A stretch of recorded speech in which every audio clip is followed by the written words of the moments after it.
Hey everybody, welcome back. Jax Vos here with Jeffbacca one more time. And it's literally one more time as well. There may have been some technical issues, but Yeah. yeah. We were Yeah, we were scheduled to have this released back in February, but we had a slight issue. So now we're probably getting this done in March. So it'll happen eventually, you know. right. Hopefully you're not in any rush, so it's all good. Right. Hmm. So Nice. anyway, welcome to Clone Wars discussion part 3. Why the Clone Wars did not fit into the EU.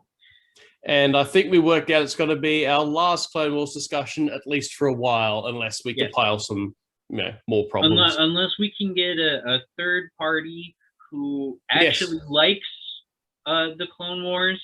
Probably one who is not an EU fan. That would probably work better for everybody. Just so we can have sort of a general Clone Wars discussion. So it would be a part of this, but not really a part of it. It would have. I'd probably give it a different title simply so that I don't get a bunch of confusion from the person we're bringing in. We just call it Jax Vos and Jeffbacca Watch It with a Noob. Right. All right. I'll be doing that. That's rude. That's terribly rude of me. As you said, so Clone Wars. To you, obviously. I know what's happening, but to you. So again, this is a discussion about characters this time. This time I think I want to start with one of the characters that was heavily changed by the Clone Wars. I think I want to go with Ventress.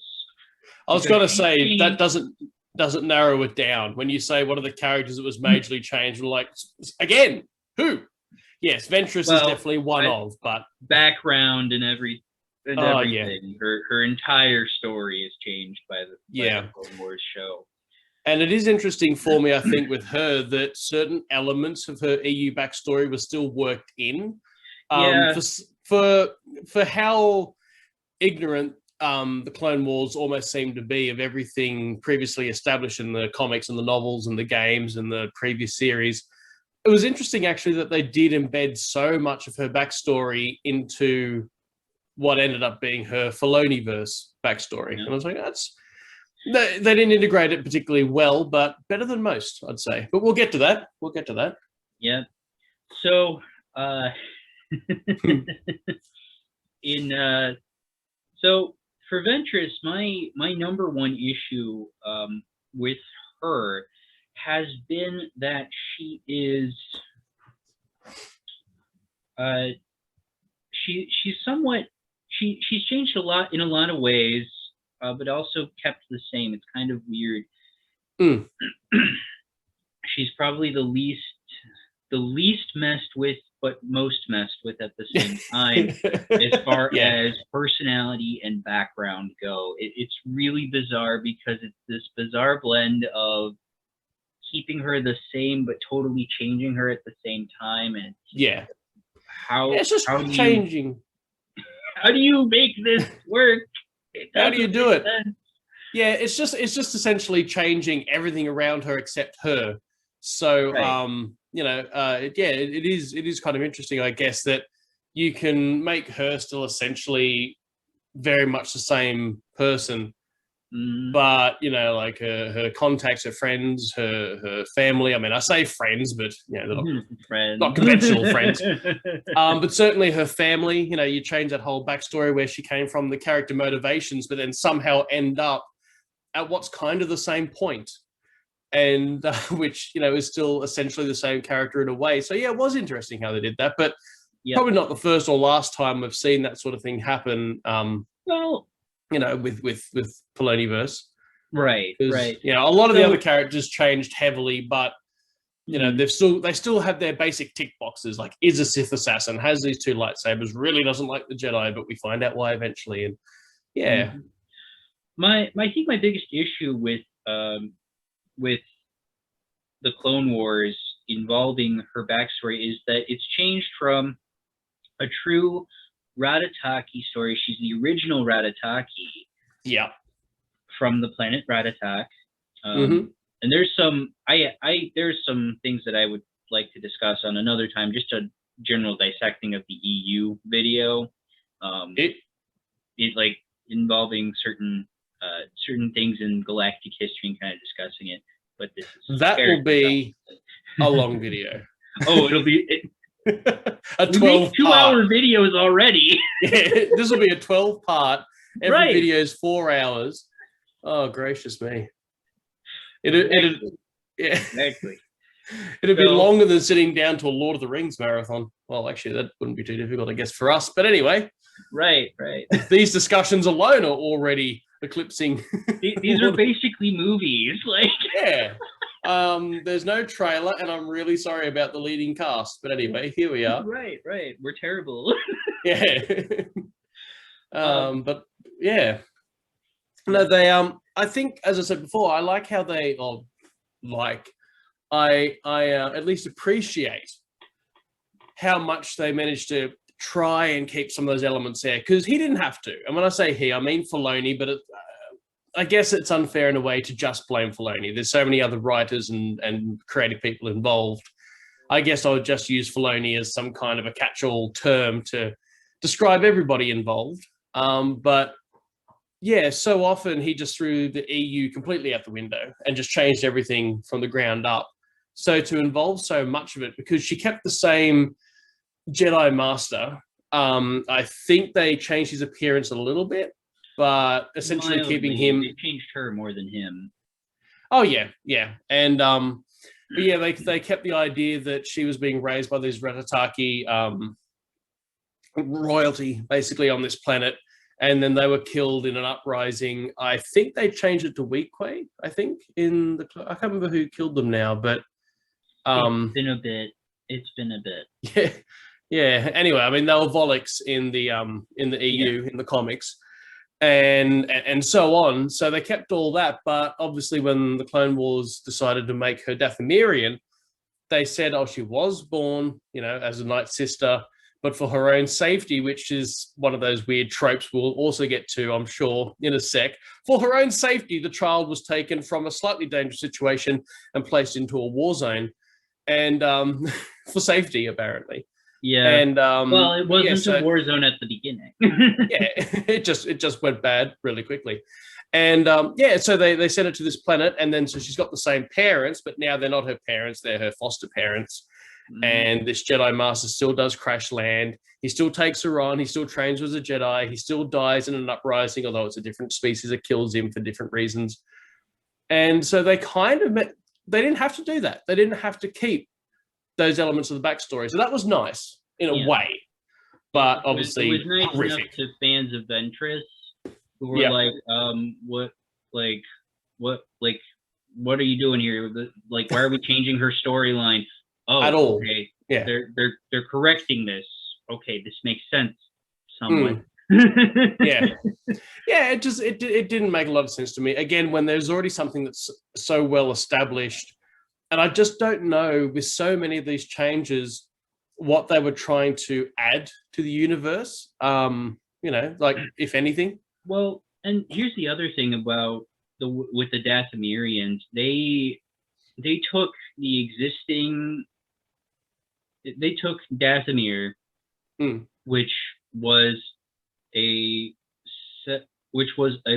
planet primarily populated by witches, and really out of the way and not involved. And and there are small settlements during the time of the Old Republic, or during the Republic period, that have like Republic colonies, small Republic colonies. There's they're all close to each other. It's kind of like 5 colonies became one big one. Yeah. And that's it. Like, it's a small portion of this big planet that is mostly populated by the witches of Dathomir and their Night Sister counterparts. That's the primary thing. They totally change it to essentially a Sith world. Yep. that is for no reason, and like just drop the witches of Dathomir altogether, the good guys. Yep. I know they're witches, but we have different concepts of what witches are where in this world. So in this world and in fiction. So yeah, the definition. Don't equate the two. The definition of witch is very broad at this time. Yeah. So we have entirely different views on these things. But well, as said before, I'm a massive Discworld fan, so clearly I love witches, but they're a different type of witch yet again. Right. But it's all relative. It's all relative. Right. And like it's just amazing that they change that with changing her, they change Dathomir and just completely ignore everything. Yeah. And that leads us into Darth Maul. Yeah. Which, as I said, there's quite a trope, really, isn't there? It's almost like every established character on the bad side of the fence suddenly just gets... There's just a little bit more with Ventress. I'm sorry, I forgot. No, I'll wait you fire. So sorry, how dare you? I'm leaving. Me trying to jump ahead. I'm leaving this place. I'll cut that part out. Just cut to me actually gone. Yeah. Right. So the other thing about Ventress is that they did a really good job at keeping her relationship with Count Dooku very much the same. He's another thing. He's another part actually that's an issue in the Clone Wars. But weirdly, personality-wise, he's mostly the same as well. We'll get to that in a second. But like she is still his personal assassin, the person he's considering making his official apprentice when he kills Palpatine. These are his plans that never didn't go well. Never go through. But but they give this weird mentality to Dooku where he wants to reestablish the Sith Empire of old.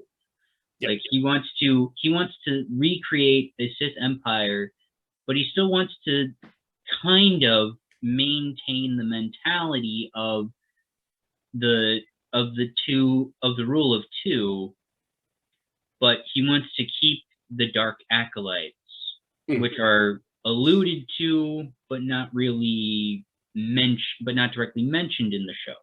No. Yeah. It's funny because like they're alluded to but they're not directly mentioned. It's very strange. And so like the dark acolytes are in Disney's canon because of it, but there's only two known members and they're not, and that gets complicated. It's still one of those things, I guess, where they just didn't know what to do with it or how to incorporate that into the storylines. Yeah, it's another very important in the EU that they just dropped. Yeah, just a ham-fisted attempt at maintaining some manner of continuity and failing badly, but trying to be like, oh, by the way, these acolytes exist, moving on. And they don't really want to go much further than that because they just didn't know what to do with them. They had no purpose for them in their own story, I guess. Yeah, a bit weird. Again, a bit weird. A lot of this stuff's a bit weird. Yeah, but again, like I said, Ventress for the most part is personality-wise essentially the same. Her motivations are mostly the same, maybe a little bit different because in the EU she views the Jedi as false Jedi, and she wants to be a Sith. It's very straight. She has a very strange mentality. Because all the Jedi are now false, she wants to become a Sith. Yeah. It's like,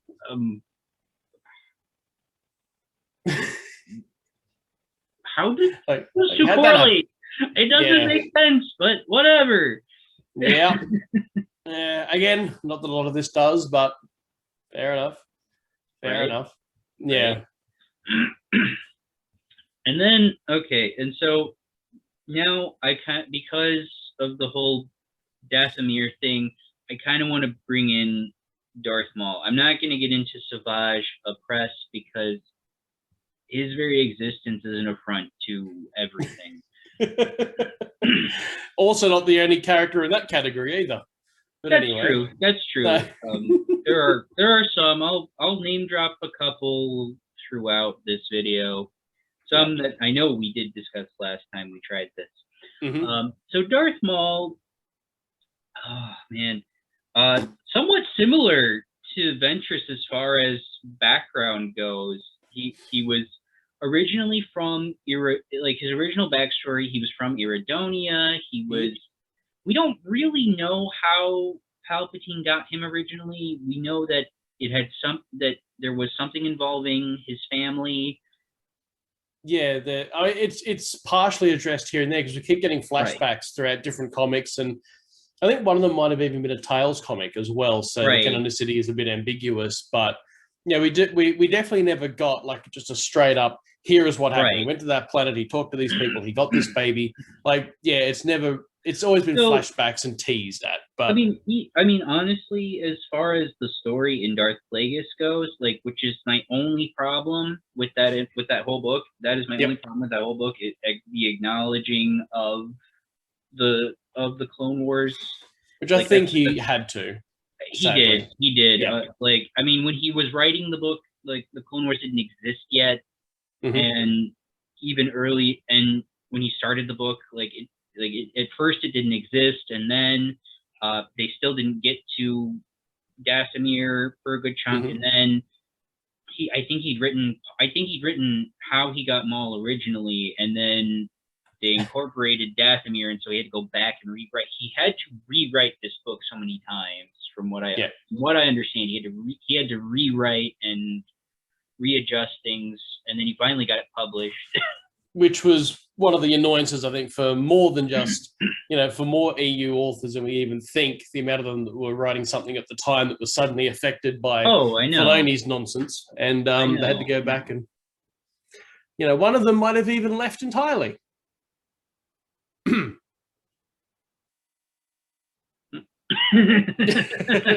We're not saying who. We are not saying who. No. I mean, again, it is definitely one of those things that was kind of very annoying for me because one of the things that attracted me to the franchise originally was this continuity. And whenever you would speak, well, you wouldn't speak, whenever you would read anything from the continuity editors or authors in interviews or what have you, it was always the same. Like, continuity is the big thing that we're trying to maintain. We're making an effort, and it just absolutely fell over. And the obvious that they told us that it was going to be consistent with the existing EU. That's the worst thing about the Clone Wars, is that we were told it would be. Yep.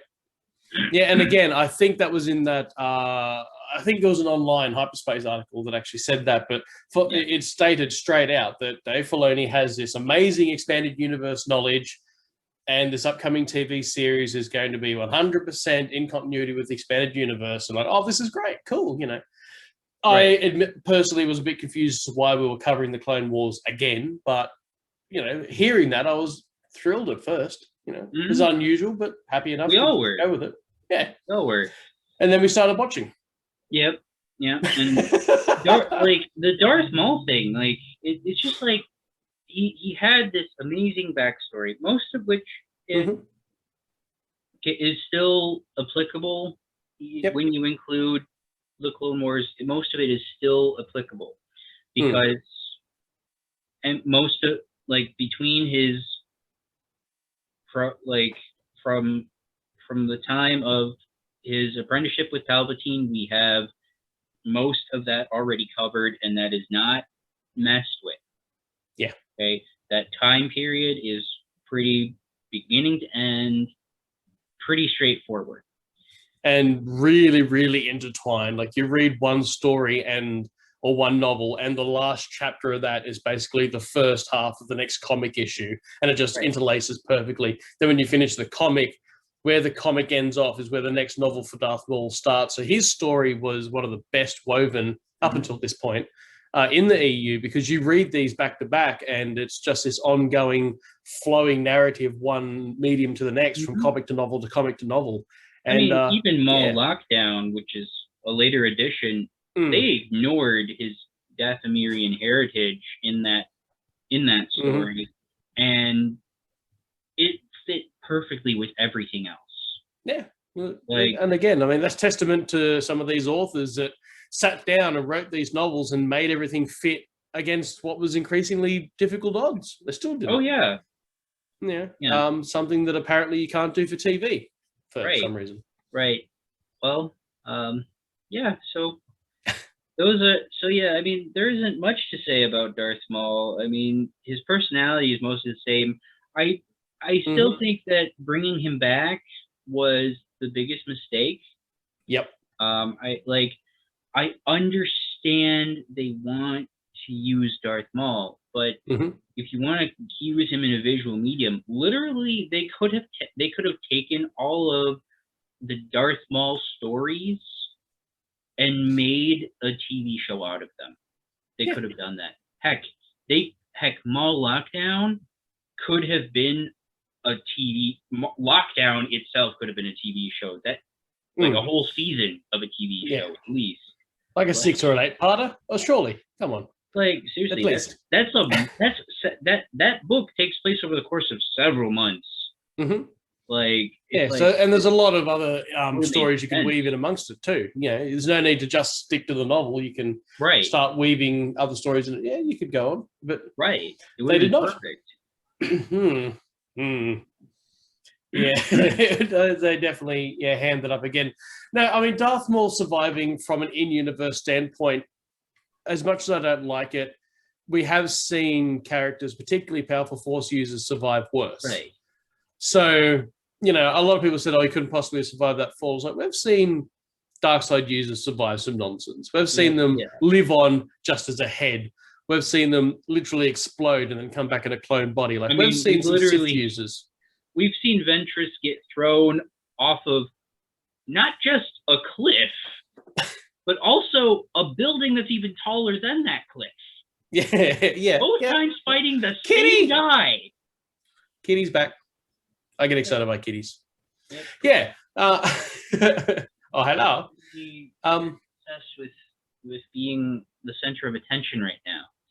Yeah, I don't know where mine have gone. Yeah, your cat's usually make an appearance. It's weird. My cat's making an appearance. Yeah, we've taken the limelight away. Right. It's one of those things. It's like, essentially we've definitely seen it before. There is an existence of other storylines where Force users survive some ridiculous stuff, including Anakin for that matter. Right. Not everyone can survive burning up on the side of a lava river. So. I've got the Incredible Cross Sections book. I think I might have mentioned this in a previous video. It was one of the first EU books to address what that reactor really was, and it's essentially just a core, an exhaustive fuel that just goes to the planet, which is just molten. And there's no exits. There's no convenient little doors you can just nip out of halfway down. So the idea of him surviving that becomes increasingly unlikely, but then they've retconned what that core actually was. They've retconned what was actually in the shaft and said, there's platforms and doors and something for him to escape. So he could have effectively survived it, yes. It just didn't sit well, I don't think, with me that he did. Right. I mean, if he was gonna survive, as much as I love the characters of Count Dooku and General Grievous, I think George's biggest problem with the prequels was that he had the face villain. He had a different face villain for all three movies. And it's like, why do we need a different face for each movie? Why? Yeah. There's no reason for this. I get one of the that you want to establish foreshadowing for Vader, and each character represents a different aspect of Vader. I get it. I disagree with it, but I get the thought process. Yeah, I mean, why we have the there may have been there may have been good reason for it if I think about it in that regard, that you don't want some new shiny villain to overshadow the fact that this is Darth Vader's backstory, essentially. Right. But yeah, as you say, like there's not a lot of, I guess, brand continuity there where, with the original trilogy, Vader is so iconic. Right. And perhaps Maul or Dooku, this is in the prequels, perhaps don't have quite the same impact because they weren't there throughout the whole shebang. But I guess that's the way that cookie crumbles as well. But for me, the worst part about bringing Darth Maul back, I think, was, again, this idea that the whole Clone Wars had already been established. We had the comics that ran from beginning to end. We had the novels that ran from beginning to end, and they were interlaced and all these stories interlocked. And we had the original animated TV series, which, again, he doesn't make an appearance, but we just had, and games, don't forget the games. We just had layer after layer after layer telling this entire history of the Clone Wars.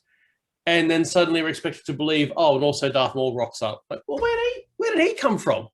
It's a bit like telling the entire story of World War II from beginning to end, and then all of a sudden going back and retelling it, and Alexander the Great has popped up. It's like, well, he was supposed to be dead. What's he doing here? That's like thousands of years dead. What's going on? What's happened?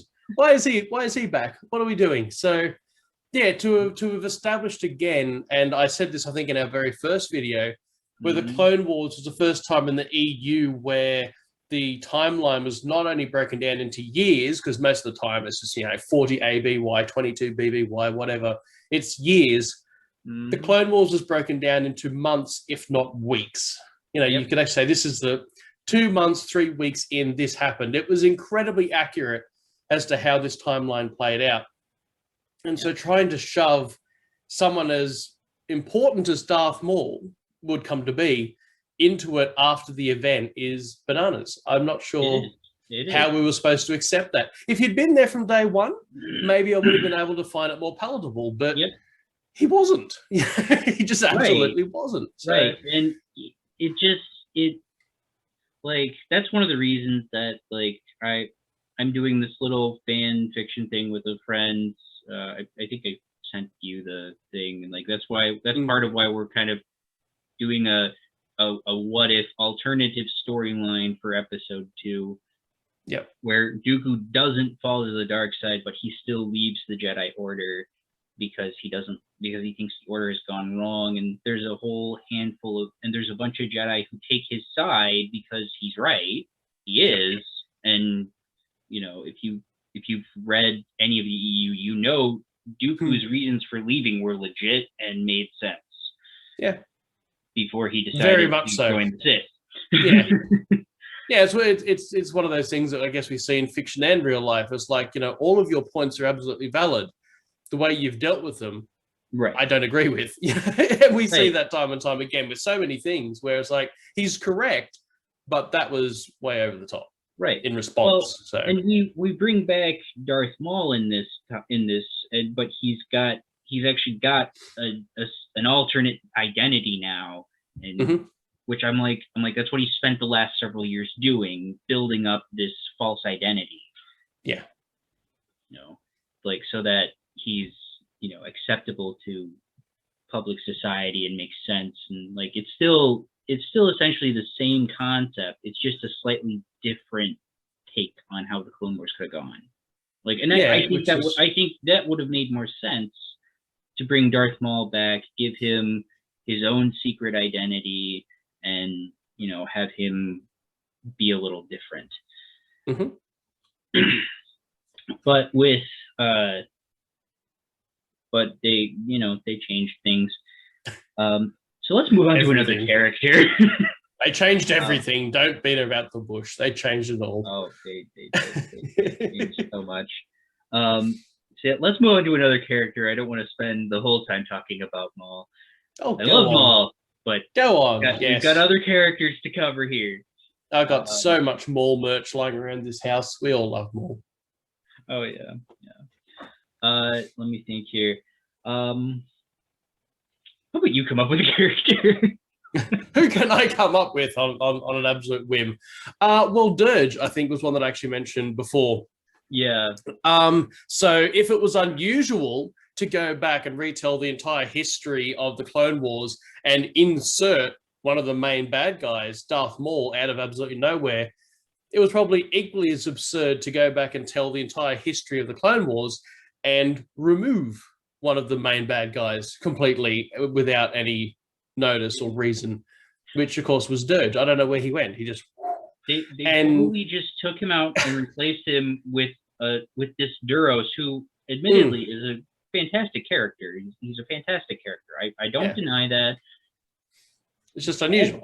Cad Bane is actually he's a good character. He's a great character actually. I wish he had existed before, because he's cool in a number of ways. He's a very cool character. You know, he's this. You know, he's a Duros. He's wearing this brimmed hat, like, and he's got these breathing tubes that are like, so he can survive if he gets chucked into space. It's like, this is some cool stuff.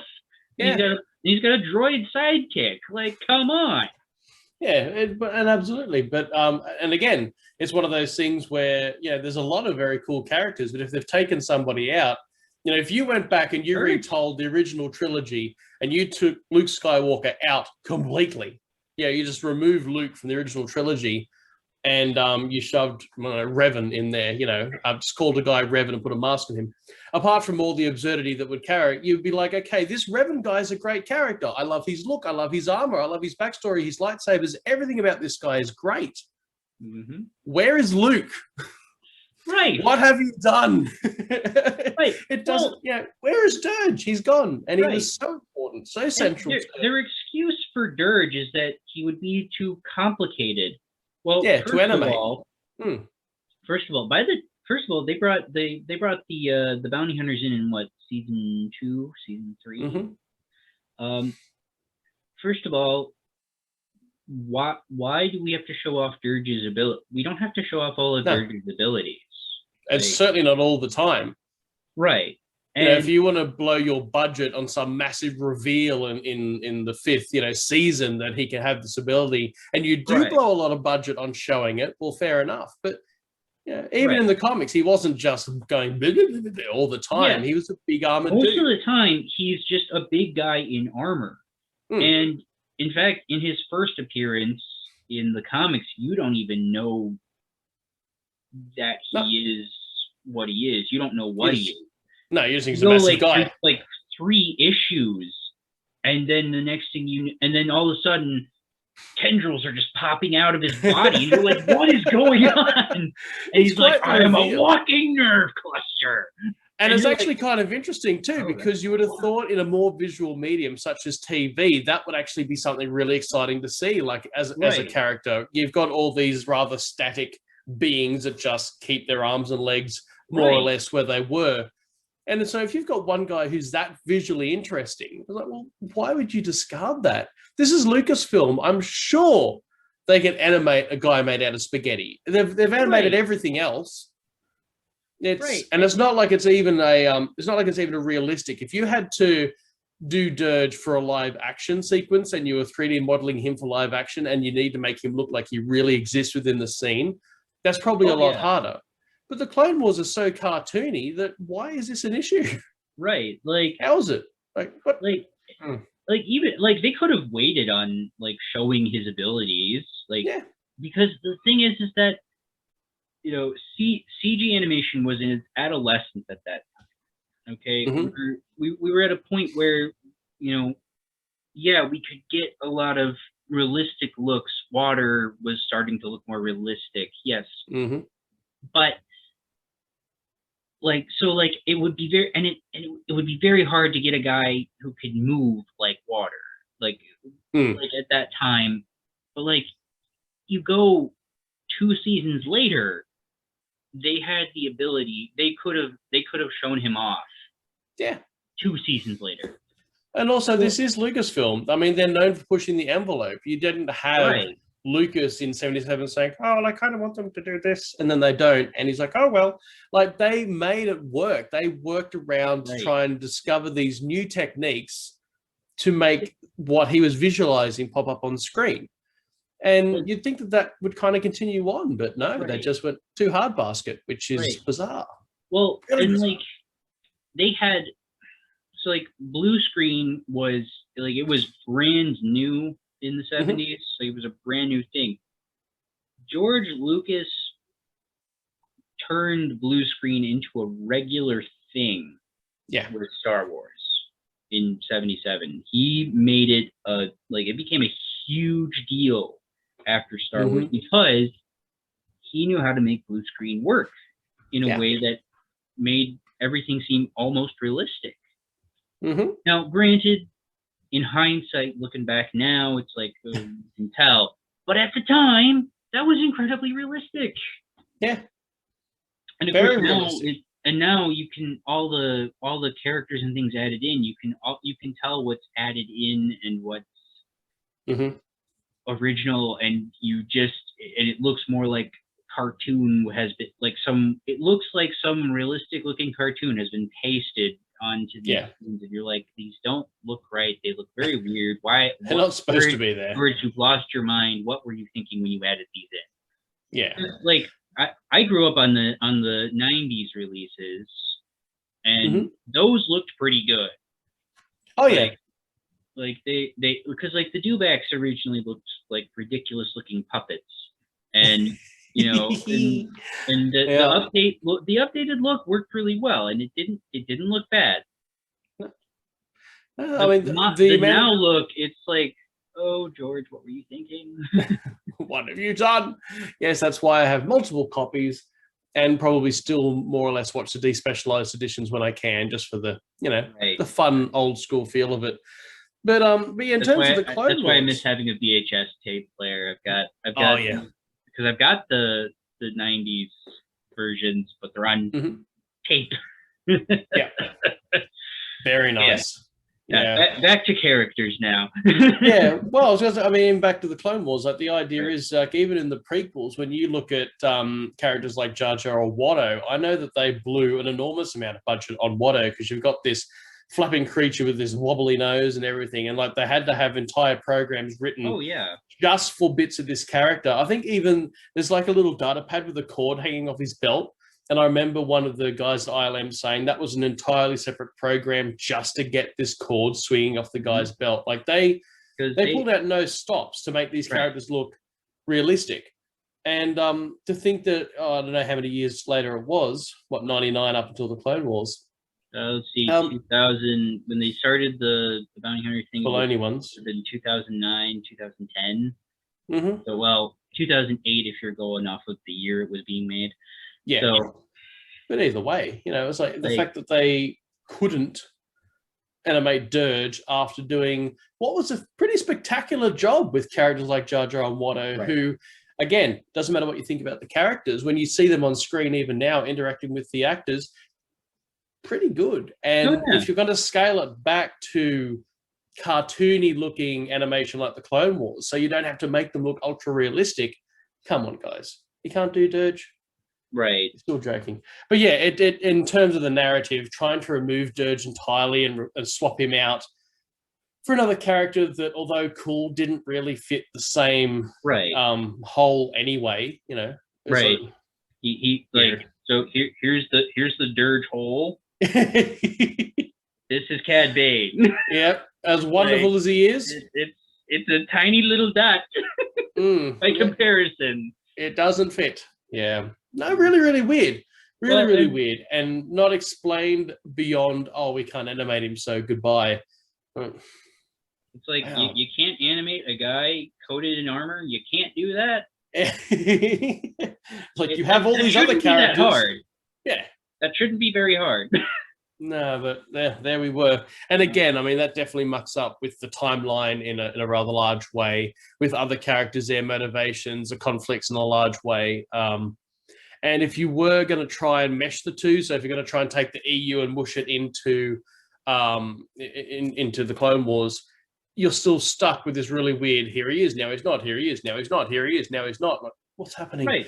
Which is the same as some other characters that you're going to bring up soon, I'm sure. Well, I mean, but there's one that we are going to bring up very soon. Your favorite and mine. Yeah, but who is definitely that? Still on Durge here. If you look at it, like if you try to incorporate the Clone Wars into the EU Clone Wars multimedia project, specifically with Durge, there are times where it's like, because there are huge bounty hunter arcs throughout the Clone Wars.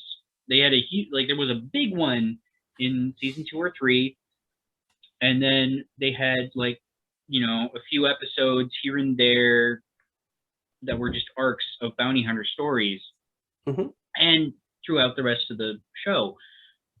Because, like, the bounty hunters were, like, it was, like, the big selling point for this season because they were bringing in a bunch of bounty hunters. Like, and I was like, oh, that's really cool. I wanna watch, you know. But when you add in the fact that Durge is a bounty hunter and a mercenary, you have the problem of, well, why do we have, so we have all these bounty hunters. Would it not make sense to add in the main bounty hunter for the Clone Wars, who it pops up throughout various comics, even appears in a couple of books? Yep. Why is he not involved in these bounty hunter stories that would make sense? Like, he's in the previous TV show. He's important enough to have action figures made out of him and everything. I've got a couple lying around, you know. I mean, he's a medium to large deal. He's not Anakin and Obi-Wan level of importance, but he's one peg under. And to be completely removed is bizarre. In the extreme. How'd that happen? He's just as valuable a character as Ventress is. I mean, even Sora Bulq, who's in some ways more valuable than either one, but because he's an original movie character. And also he had only just his appearance, and he had no voice, but whatever. And also a character that got quite tossed aside by the Clone Wars. I'm sure we're going to come up to that in a sec. Yep. But what happened there? Huh? Right. What happened to Sora Bulq? What? Like, with Sora Bulq, his role, he should have been a major part of that show if they were going to tie into the EU. He should have been a major part of the show in the fact that he is one of the Jedi who joined the Dark Acolytes. Yep. And it was like, he was such a major role. He has like 3 appearances, and the third one, as far as the EU is concerned, is not actually him. It's just another weak-way Jedi. Yeah. And then more importantly as well, too, you would think from a storytelling standpoint, he would solve a lot of problems, because one of the biggest problems with the Clone Wars was that they couldn't have Grievous and Anakin meet. So they've got to try and do this almost weird bait and switch tactic throughout the entire thing where they never actually meet. And you also can't exactly have Dooku having duels with him every couple of days, although that does end up looking kind of like the case. But if you were to introduce Sora Bulq in the way that he was supposed to be, you would take some liberties, I admit, but it suddenly opened up this idea that you can have all these duels, these lightsaber duels, because they're trying to work lightsaber duels into the show because they're visually impressive and kids love things that go boom, boom, boom. But you are having such a difficult time saying, well, we can't use Grievous, we can't use Anakin. Sora Bulq, a very powerful fighting style, could definitely, you know, take Anakin and Obi-Wan and very, very, you could do something visually with that. But they tossed him aside and decided to instead just play cat and mouse with Dooku for the whole time. Well, and here's the thing. Anakin's line in episode 3 that he's grown more powerful since the last time they met, I'm like twice as powerful or something like that. Like, I don't remember the exact line, but it's like, you really think you're that much more powerful from the time you were half a year ago? Or last Tuesday. I don't even know how it works with the Clone Wars anymore. It's like you just interacted like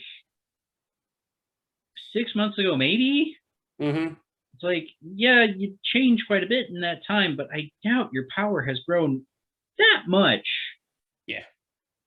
That it would be that significant to him.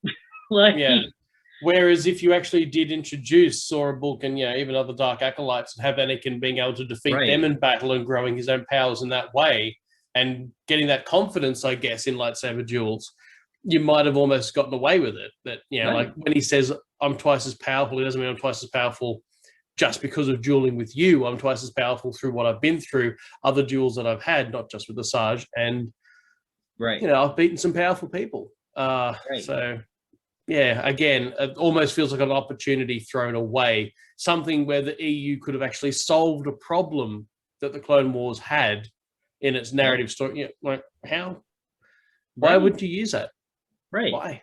Well, and like I said, they had the figure, they had the character already existent. He never speaks once in the show. He doesn't speak once. I'm like, he pops up in two places where it's still him. And then he pops up, then there's a third image of him, but because in the EU he's bad by this time, it's not him. Like, someone else. It's just another Weequay Jedi that is wearing the exact same outfit that we've seen Sora Bulq in the last two times, but whatever. I guess Weequay Jedi just grow on trees. I don't know. And they all shop at the same discount bargain clothing store. Right. And they're all Well, that's all that Jedi is. do shop at the same discount bargain clothing store. So that is very true. You can't complain too much as far as the outfit goes. No. Dark robes, $5 a kilo. But like, that's how they work. No. they should have used a different one for their. But while we are on the subject of Sora Bulq, let's talk about everyone's favorite Clone War comic character as far as Star Wars goes. Are we going Quinlan? Quinlan Vos. Yay! Same thing. Completely underutilized. Because again, if you want the visual excitement of lightsaber duels that go on for several seasons, but you're struggling to get the antagonists and everyone to actually fight because they're not allowed to meet or can't meet too much, Quinlan Vos. Right. He's on either side. Yeah, take your pick. Like we need a Jedi to fight someone. In the timeline does this story take place? Yeah. When he's undercover, awesome. Give him a red lightsaber. Yeah, absolutely. I mean, not only does that kind of switching allegiances thing create for some interesting TV drama, but more importantly, again, for someone who loves these overly flashy visuals, more lightsaber duels with another well-known character who, again, has his own, comics and figures and blah-de-blah. He's well-known. Right. To, again, overlook him so heavily when he could have solved as many issues as Sora Bulq did. Why? Probably more. Yeah. In some areas. There were some storylines that would have made more sense if Quinlan Vos had been the focal point character. Or even the secondary character. And it really helps to break up the episodes as well, where this is a Quinlan episode. And like, oh, that's kind of cool. We're following what happened. It just feels like massive opportunities dropped. It's definitely a baby with the bathwater thing. It's like we've got the EU, we're throwing it all out. Hey, we could have used those. It would have actually made more sense to have used. Where's it gone? It's right. Yeah, they really could have utilized, and we're going to find that, I think, the more characters we go through. It's like this could have been utilized, that could have been utilized, and actually solve problems that they had that they were trying to overcome. It's true. But like with Quinlan Vos, oh gosh, his personality. I think we talked about it briefly in one of the. I think in the first video, I think we talked about it a little bit, but like they make this badass, like, awesome, totally great Jedi Master who struggles with the dark side. Just incredibly gritty. We don't get that with Jedi characters a lot, right? Like he is essentially he is the Clone Wars version of a Jedi Shadow. That's literally what he is. He's the closest thing to it, because the Jedi Shadows have been obsolete for well over 1,000 years. They haven't been utilized in a very long time. And like he's the closest thing to it because he is a spy he's a Jedi. He is a Jedi who has been trained to be a spy. Like, yeah, that is literally what he is. Which is very cool. And why wouldn't you use that again? Right. Why? And in a visual medium, that's like the most awesome thing you can have. Yeah. But no, we reduce him to his special power, which all force-sensitive Kafar have anyway, and even the mildly force-sensitive ones. Like, why are we reducing him to this? Like, this is dumb. Yeah. There's so much there. There's so much more to him than touching an object and detecting its memories from a couple hours ago. There's so much there. So much more to it than that, and there's so much more to him. Like, it's doing him a disservice. It's doing everybody a disservice, really, by doing it that way, and giving him one episode without Aayla. Like, that's just a slap in the face to all Quinlan Vos fans. Yep. And who've just been reading these Aayla Secura fans out there. Like, come on. Yeah. If you're not going to give him an episode with Aayla, you should have at least given him an episode with Thulm. I mean, come on. If you're only going to use one of these characters one time, Thulm is the ideal one to use once. Yeah. You don't need Thulm to appear that often. He's very memorable. You can literally pull him in one time and have him never appear again. But anytime you'll remember him because he has this air about him that you cannot forget him.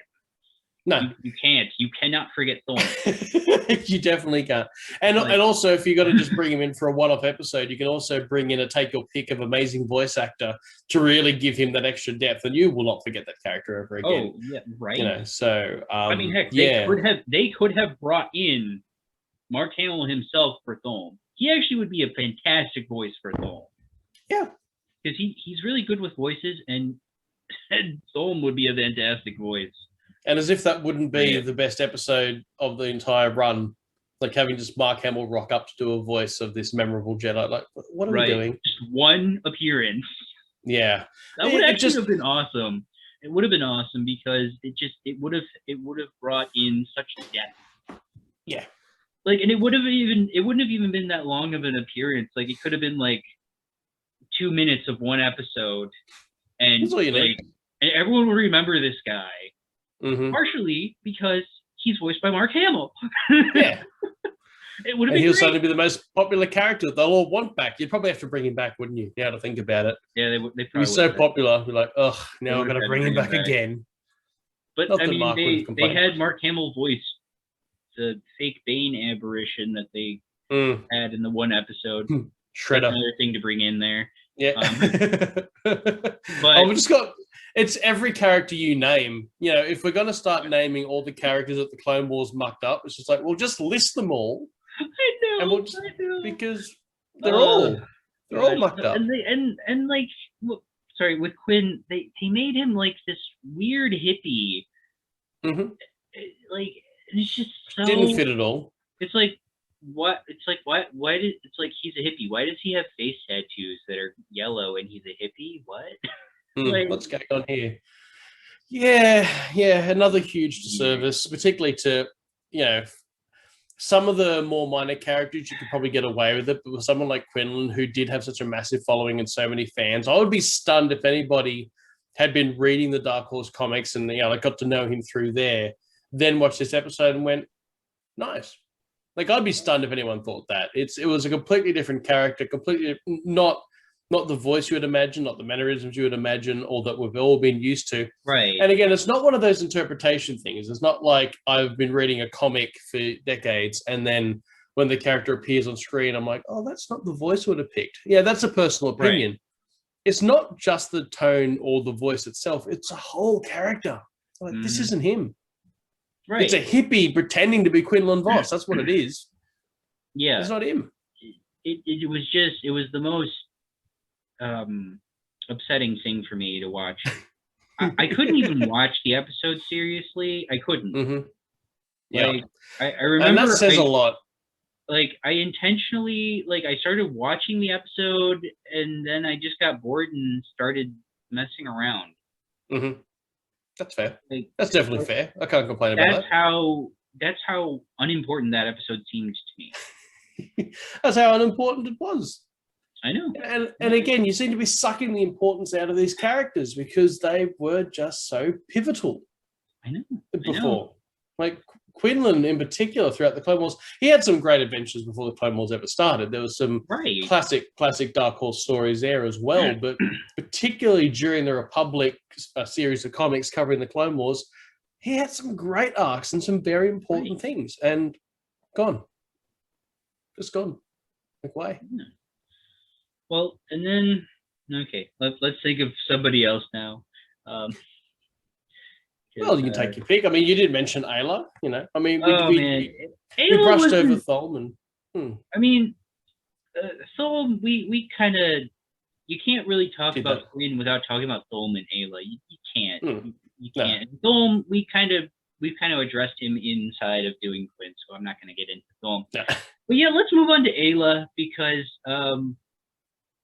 her appearance, I got to be honest, to some degree, I don't understand why George wanted the all the Twi'leks who were from Ryloth to have French accents. I get it to some degree, but Aayla in particular, her prior to the show, her appearance made no sense for French. And her, like, she just, and with everything in her personality, I mean, I cannot read any comic with her and think this would make sense in a French accent. I can't. Yeah, that's fair. When I read it, I'm like, it doesn't work. It just doesn't work. It's not wrong. It's not even necessarily the biggest gripe, although I absolutely get what you mean. Because again, it's one of those things from before where I said, yeah, there's your own personal interpretation when you say, oh, this isn't the voice that I would have picked, but it's kind of not really addressed at any time. Right. You know, if you were reading these comics all this time, and then when you finally come around to actually filming the thing, and someone has an accent that's absolutely unintelligible, there's a clear defining difference. Right. You're like, well, this doesn't fit. It doesn't fit to what any of us thought. I mean, if we're going with like Orn Free Ta, his French accent actually makes sense. Weirdly, it fits. I mean, it's. I never thought of him with that kind of a voice, but when I heard it, I was like, that works. But like, and I wouldn't have thought Bib Fortuna necessarily had a particularly French accent at all. No. Well, I mean, we never had him with a French accent, so we're okay. But it's like, you've established that kind of after the fact. This is like all Twi'leks have a French accent. It's like, well, we've had rather limited. Well, where was Bib from then? I don't even know where he was born. They never really explain where he's from. It's just known that Twi'lek society does not like him. We don't like him either. Because he deals in slavery. Yeah. And like, I'm like, oh, okay, whatever. But, but yeah, Aayla, as far as personality goes, they didn't give her enough screen time to really establish her personality. Or give her connections, particularly to Anakin, any particular leverage as well, because there was a definite connection and a friendship there. And the worst thing about it is they're in the same episode. Like the episode arc, the arc that she's in, she's with Anakin, and they majorly downplay their friendship. Well, it's the same as Quinlan and Obi-Wan. We don't get to see them together very often in the comics or whatever, but when we do, there is an incredibly close bond and friendship there, and they've grown up at practically the same age and going through different journeys, but at the same time. and they've got a really close bond. And it's the same with Aayla and Anakin. Again, we don't see them very often, but when we do, they're really close. Right. It's and then in the Clone Wars, who are you? New phone. Who dis? Like, they don't really want to hang it. Like, right. Yeah. In the comics, like, if you think about it, it's like cousins. Like where, like where it's like Obi-Wan and Quinn were like cousins, like brothers or cousins, however you want to look at it.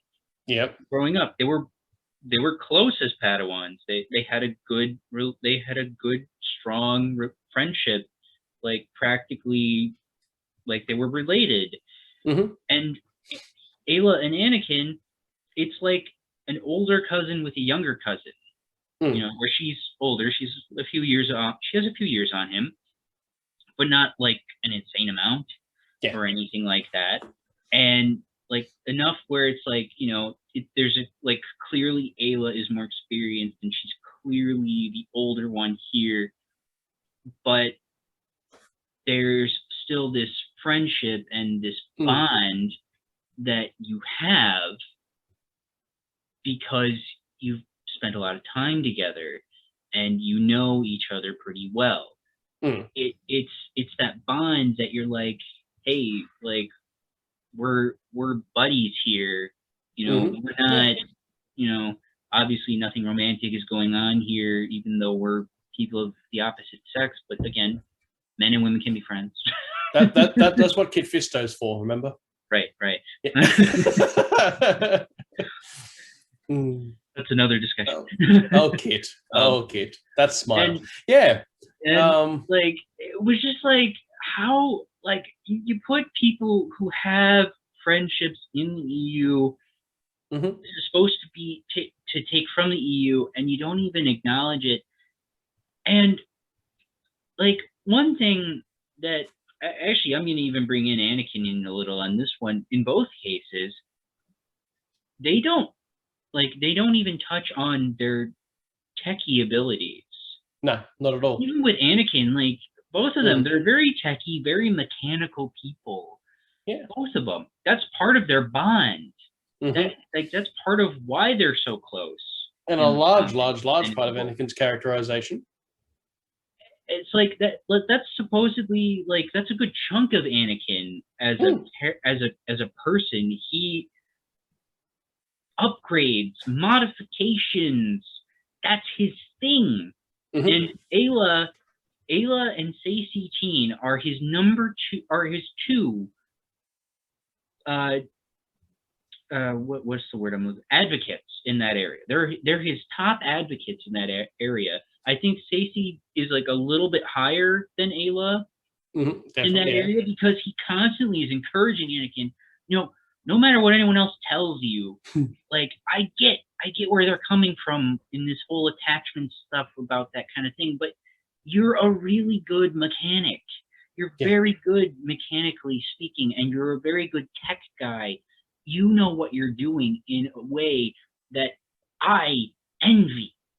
I envy your abilities here because I am also very mechanical and very techy, but it's just you have this talent that I just can't reach, and it's not.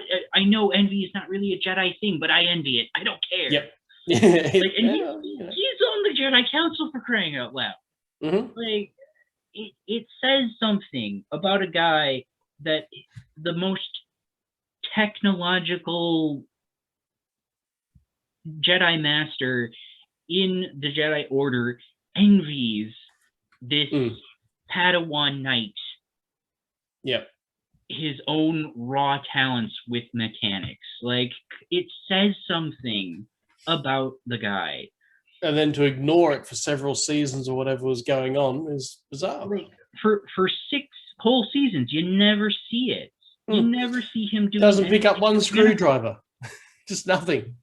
Like maybe like one episode he's doing something, and with that ship that they acquired in the movie, and like but it's so little used. But that ship was so little used. It was like, well, what was the point of making the ship a big deal in the movie, and then we're not really going to care about it after 2 episodes, and you never see it again.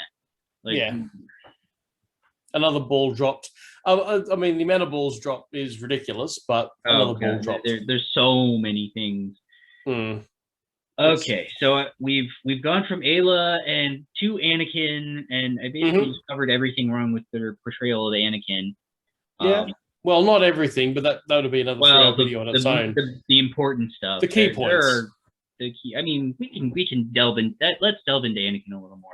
I was going to say what we could actually do, and I don't want to put myself through it. I really don't. But in theory, we could just do a whole watch of the entire series, commenting as we go. We could do that. We could do that. Yeah, but I don't know if we want to do that to ourselves. No, I like my eyes. I like my eyes. I don't want to do that to them.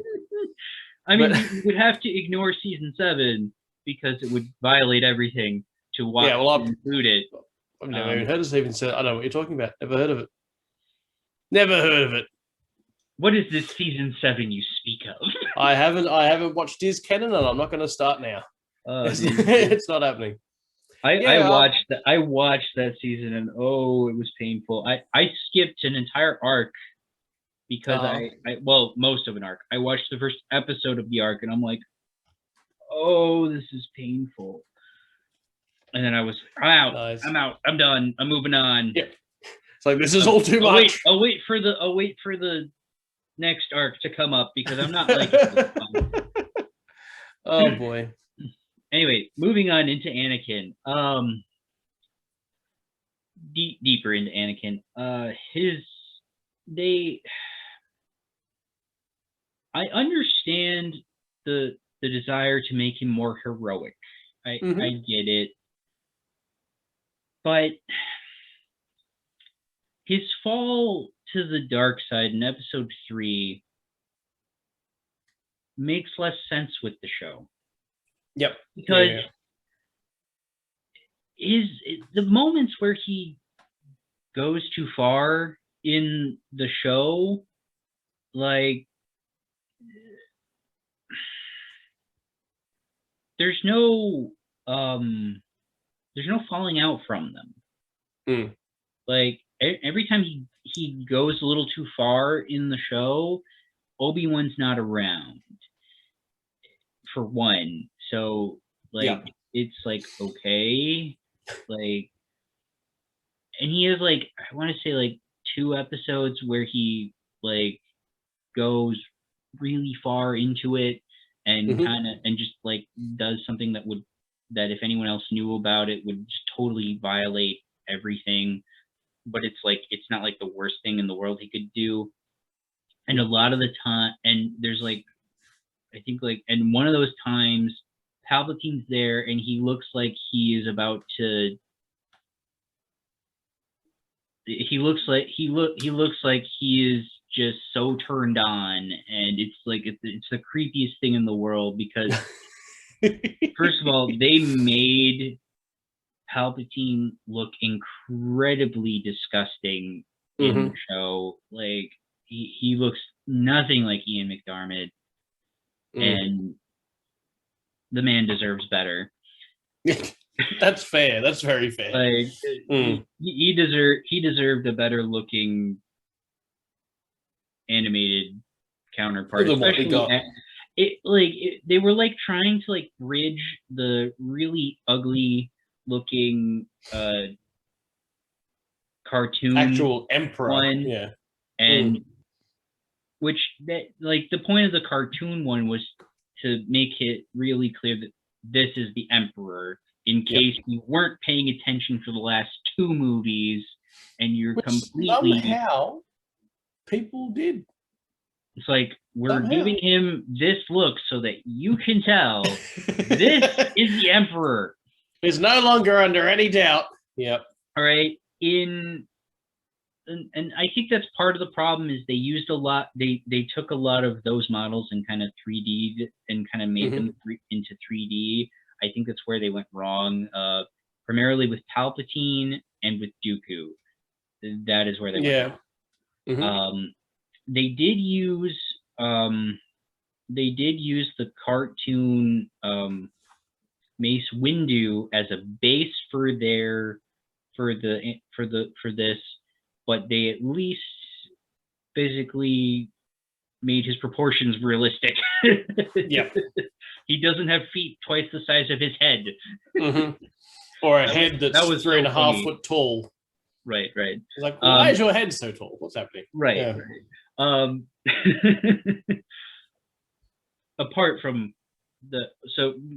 back on Anakin, like he like throughout, like in the last 2 seasons, he does next to nothing. So in seasons 5 and 6, he does next to nothing that even borders on dark side.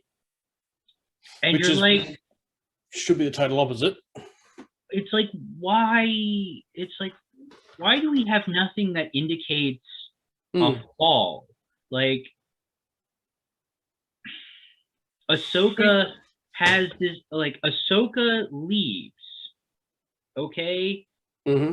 Like, you know, obviously we all know he's been struggling with stuff, like, and Ahsoka, and, like, he should be dealing with a lot of stuff while Obi-Wan is off fighting this reborn Darth Maul. Anakin should be dealing with dark side problems. Okay, that's what should have been happening this whole time. Yeah, without that, you know, almost fatherly figure looming about, should just get considerably worse. But and like, and then in season 6,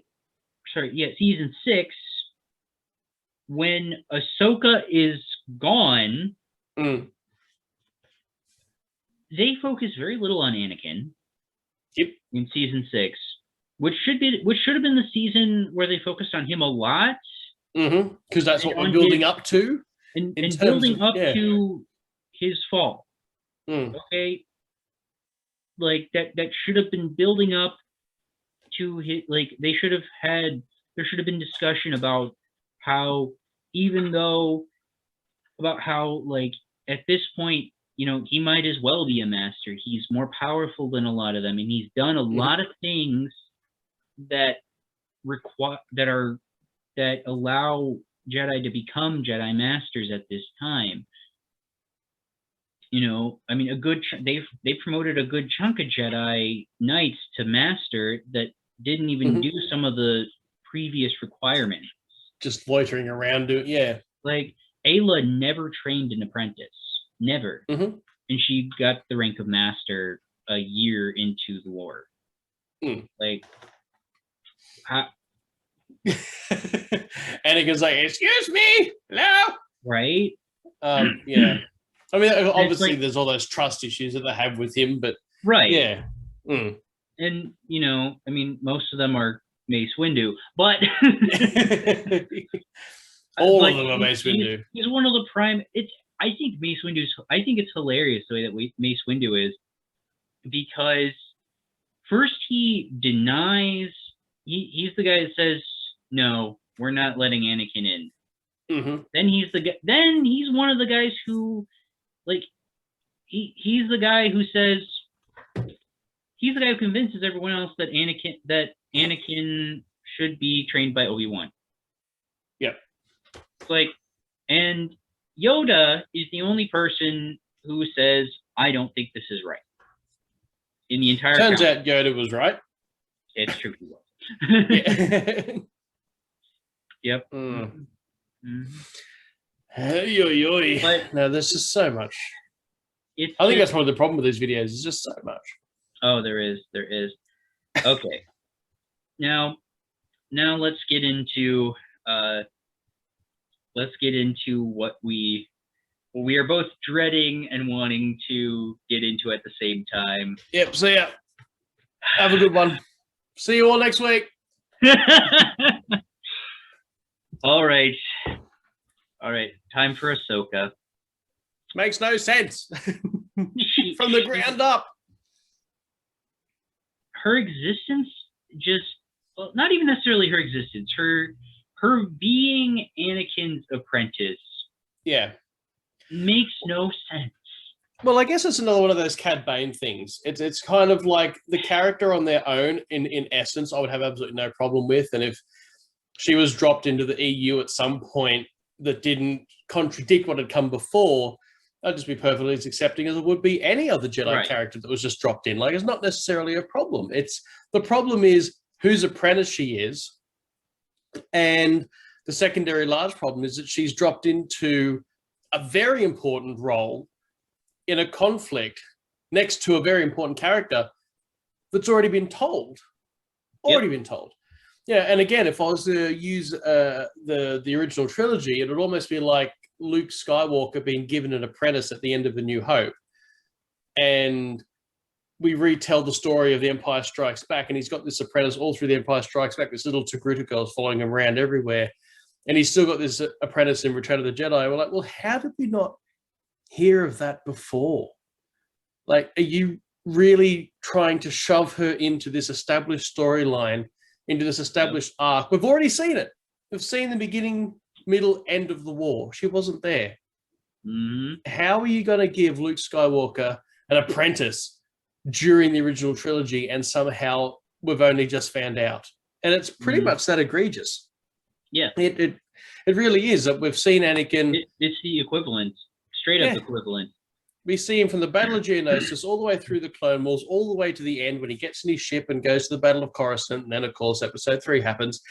And we follow him every step of the way through the comics, the games, the TV series, and the novels. We follow him relentlessly.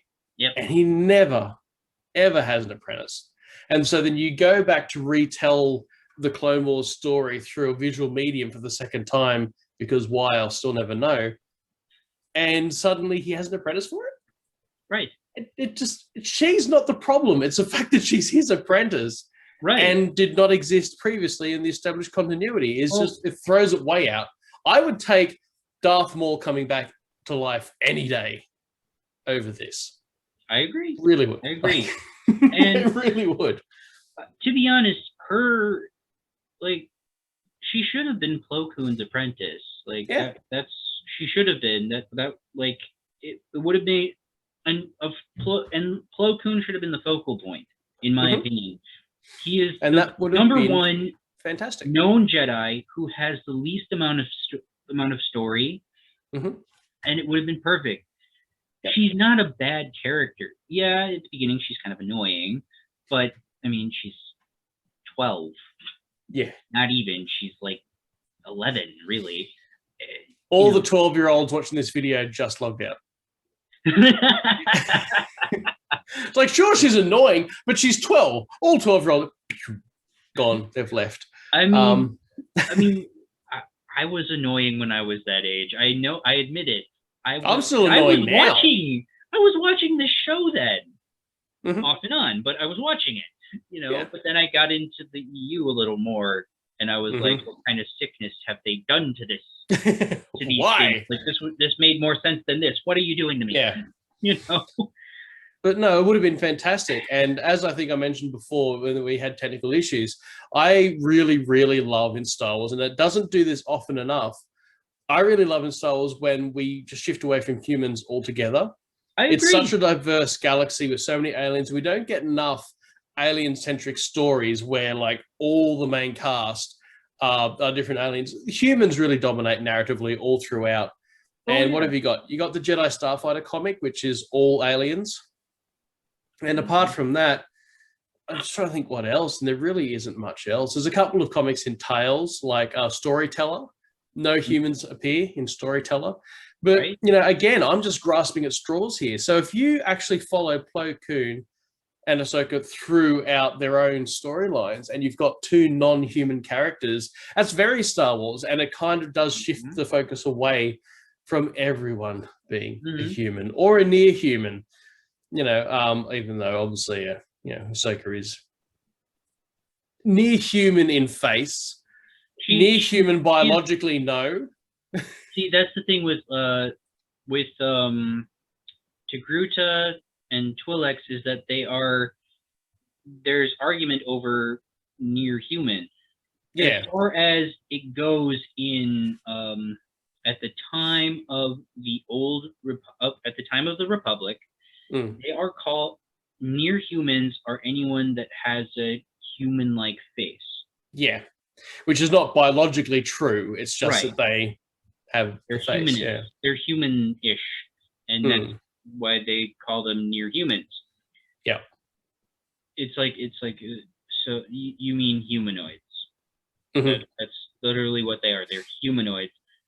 One thing that I think that's actually where James Luceno kind of made a huge mistake in the EU. He referred to an Aqualish and a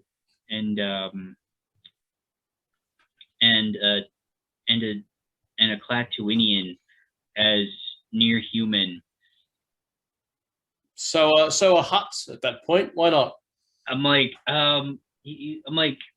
James, that's not what near human means. It does not. I don't know. I've seen the people you've got walking around Walmart. He's probably onto something. He could be onto something. Yeah. Maybe. Yeah. But I mean, that's a bit of a stretch. They have I think for me, and from the neck down, they're mostly humanoid. Yeah. But the head defeat kind of takes it so that they're not really humanoid anymore. No, the human has disappeared. Yeah, I mean, I guess this is now going off topic, but I'd probably call something like the Chiss near human, because they were, as far as I understand, lore-wise humans that had been split at some point and have evolved differently on this planet. Human. Yeah, and so that would be near human. And, and we do see that throughout the galaxy, where there are some alien species that have diverged from human at some point. So they're definitely near human, and they're biologically compatible. They can breed with people, that sort of thing. So that would be a near human. But the further away you get, like a Togruta, avocado and human doesn't go together. You can't do that. That's ridiculous. But Togruta and Twi'lek, perhaps you can. So, can't be doing that. But no, it would have been fantastic, I guess, to bring it back on point, to have had two aliens, for one of a less horrible term. Especially two aliens of entirely different backgrounds, entirely different races. Yeah. And their history, their world histories are so vastly different. Heck, a Plo Koon centered story, it would have been amazing to actually go to I am totally blanking on his homeworld. I am totally blanking. It's on the tip of my tongue too. It's just, heck, I'm blanking on his race. Yep, that's where I was trying to go. Oh no, what have we done? Throw our nerd cards away. No. We're done now. You're gonna have to look that up, aren't you? Okay, I gotta pull it up. I can't not. He's a. If this was multiple choice, I'd get it. If it was multiple choice, I'd be absolutely fine. Does it start with a K? Keldor. There we go. Does start with a K. And it's Doran. Yeah, does start with a K. I was getting there. I was building towards. I was building towards it. It would have been great to actually go to Doran. It would have been fantastic. Yep. Actually, I want to pull something up about this, because another thing that would have been great is to have his niece appear as well. Yes. Yeah. Because she also appears, and the best. We don't get much of her. We get her in the Republic comics really early on. Yeah. We get her, and then we get her in Purge. She doesn't appear in the Clone Wars storyline, which I think is the worst mistake that they made. Well, she's in Purge, so we know that she was in the temple pretty much that whole time, because she's in Purge. Yeah, she is in Purge, but she doesn't. Yeah, you're right. For the whole Clone Wars, it's like gone. Yeah, unfortunately. And it would have been nice, if they want to bring in other Force-sensitive traditions, it would have been nice for them to bring to actually go to Doran, because then you would have where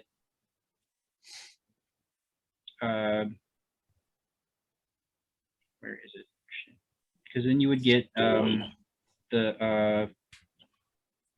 you would get the Barriss Sages involved as well, because Plo Koon is one of the few Keldors to be both a Barriss Sage and a Jedi Knight.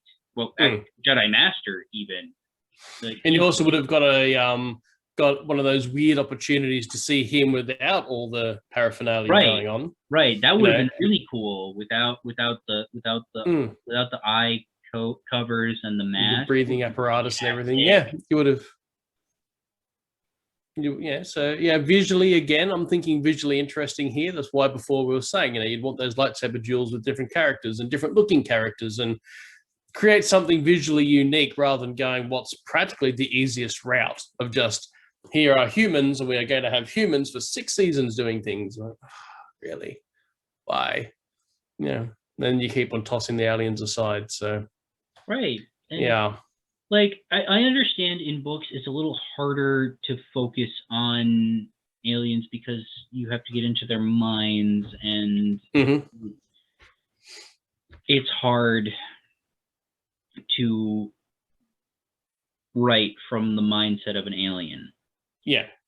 Depending on how far they diverge, I guess. Right. Well, like the biggest, like my favorite, like one of the reasons that Darth Plagueis is one of my favorite books is because it's a very alien, it's very centered on Darth Plagueis. Yep. And you get a feel for the Mune mind. And how they see humans, among other things. But, definitely. Which I thought was intriguing, the way that they view humans. It's very intriguing. They view them as this is how Munes view themselves. They are here. They are here. Humans are here, and everybody else is down here. Yep. The further away from human you are in the Mune mind, the less significant you are. Although you'd almost expect that out of every alien race, wouldn't you? Like, we say humans, and then we give the blanket term aliens to everybody else. That's not how a Rhodian's going to see the world. The Rhodian's going to see the universe as like, well, we're all Rhodians, that's normal, and everyone else is an alien. So it right. It's an That's unusual one of the blanket reasons term. that I don't like the term alien so much when I'm reading or listening to one of the books, especially Timothy Zahn books, because it's like, why do we keep calling them aliens? They're not aliens. Everyone's an alien. Yeah. It's actually the worst in his books because he uses alien in the proper term of what alien means, and he also uses it to describe non-human. Yeah. And I'm like, in the same book, and it throws me sometimes. So I'm like, stop. This is why we can't use blanket terms for non-humans. Yep. Well, yeah, absolutely. Non-human. Practically nobody in any of these books or comics are on their home planet. Right. Everyone's an alien because they're not on their home planets. That's what's happening, And even if they're on their home planet for a little bit, that's not for long. Right. Everyone's an alien. It's just that's right, and that's the thing. It's like anyway. Anyway, I think the point we're trying to make is it would be really cool to follow 2 aliens, right? Term used under advisement, right? And just follow them around during the Clone Wars. Like that would have been very, very cool. And alien in the sense that they're, like that they're not human. They don't look like us.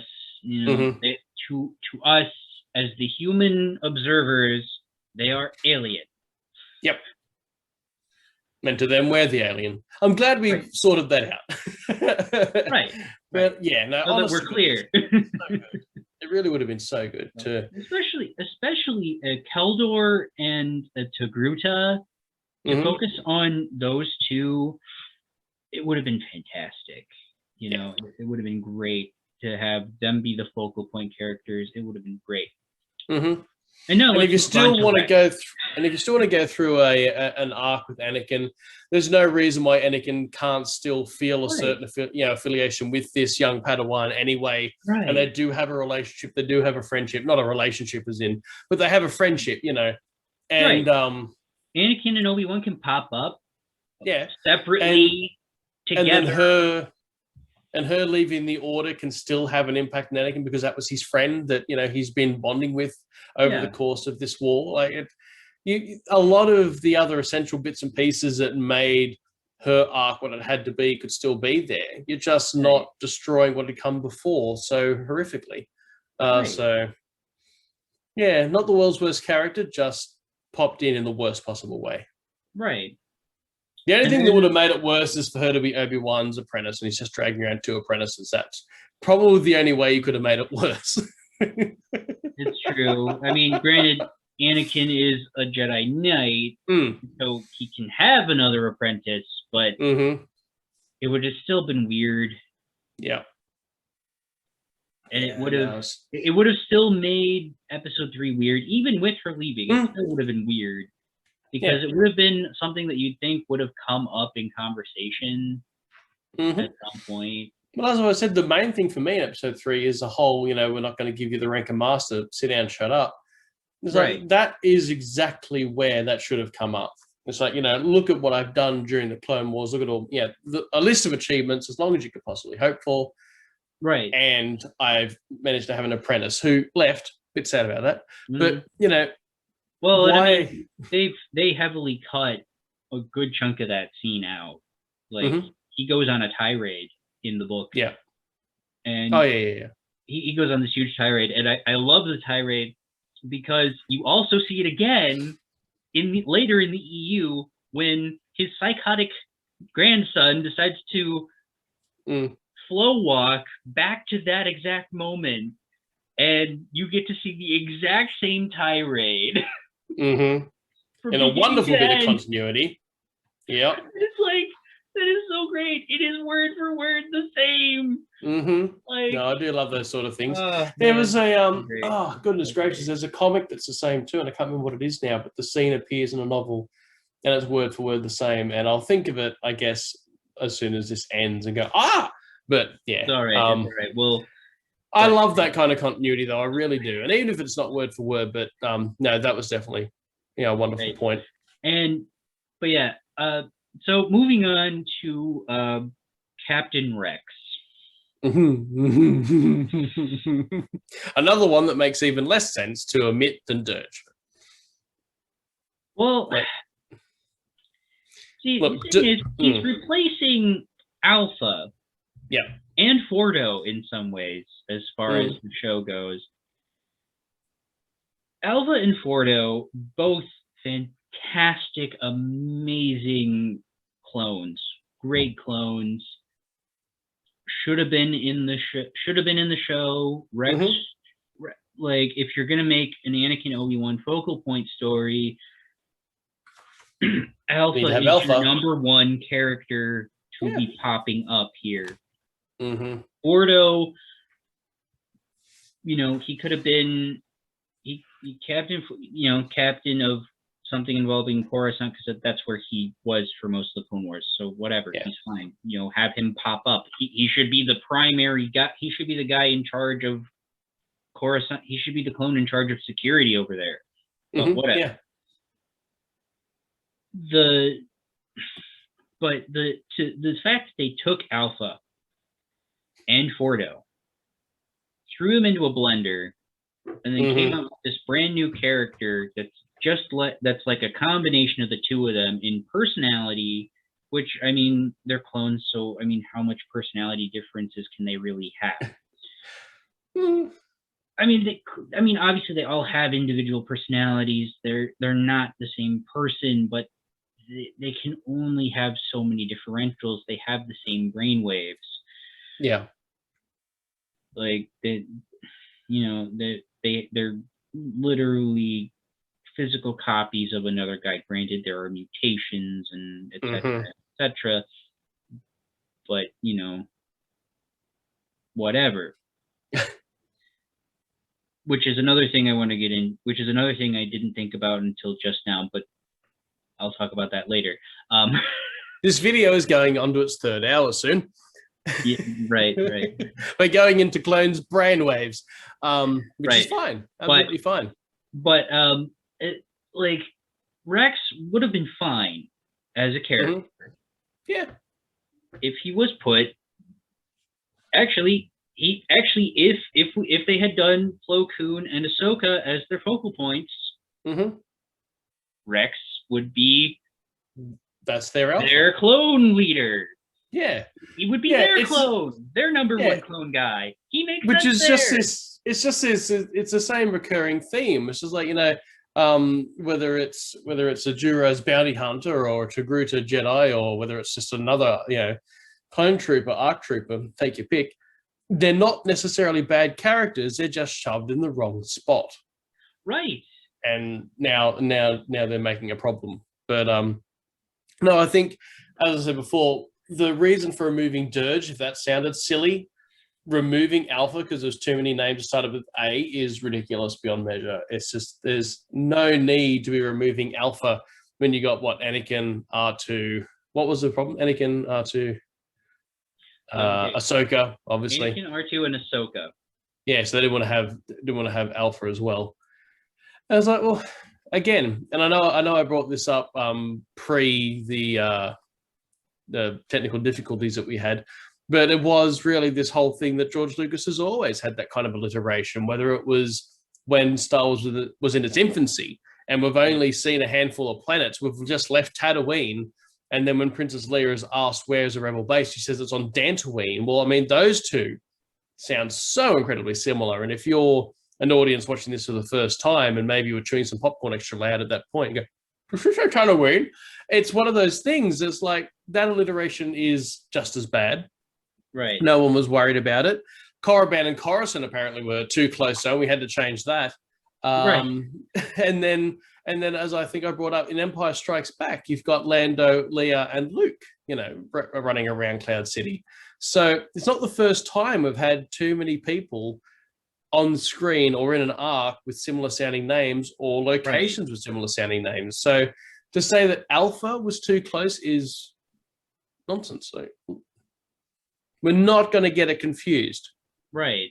You're not going to have some big beefy dude in white armor running across the screen shooting stuff, and someone calls him Alpha. Was that Anakin? Was it? It's like, you're not going to get that confused. It's almost an insult to assume that your viewers are that dumb.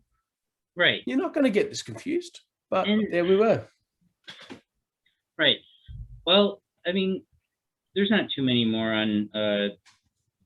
I mean, there's plenty of characters if we really wanted to take the time, but like too many.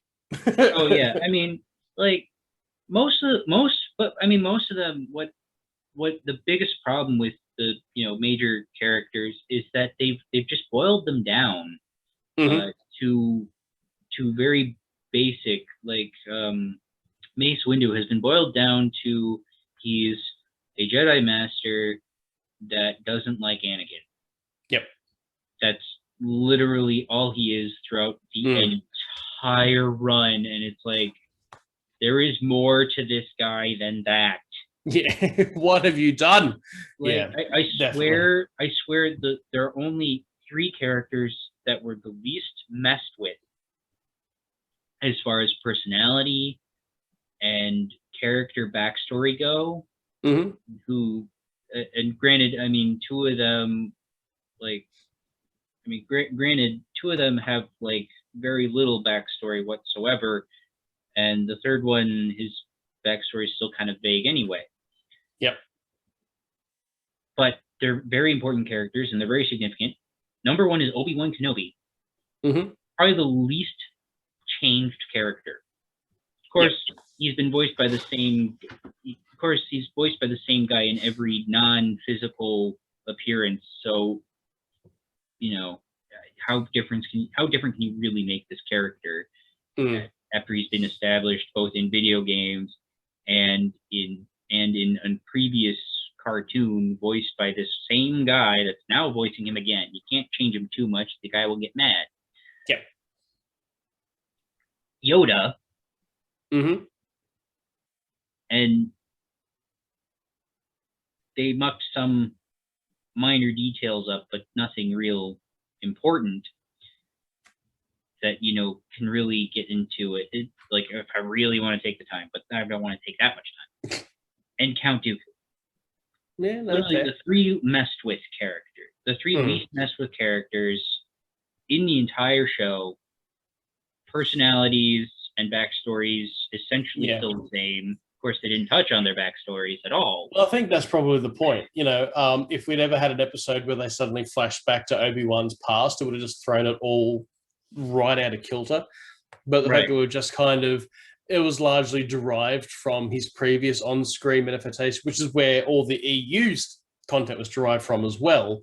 And so you don't need to bring up that he comes from, you know, Stew John or whatever, and you don't need to bring up all of the stuff that happened previous with like Xanatos and everything. Like those things don't have to happen, and Qui-Gon's apprenticeship and so on. But if you did, you know, if you had a flashback, guaranteed they would have changed it up. They would have changed a new planet. They probably would have had Qui-Gon did have an apprentice before, but would have made a totally different apprentice. Probably a Togruta female again, because that's Filoni. You know, they would have definitely altered it. Togruta fetish, apparently. Absolutely. So, you know, a lot of these probably, it's not that they're not messed with, it's just that they never went that direction enough to mess with them. They just kind of kept them very, very straight and narrow to what their movie representation was, which is what the EU was based on as well. Right. And so, yeah. Oh, admittedly, though, yeah, those three not messed with too much. Still pretty good. And that's saying a lot that those were the three messed with the least. Like, yeah, it says something about them that like about just it being those three. Like, they're like, that's a good thing, but it's sad that those are the three.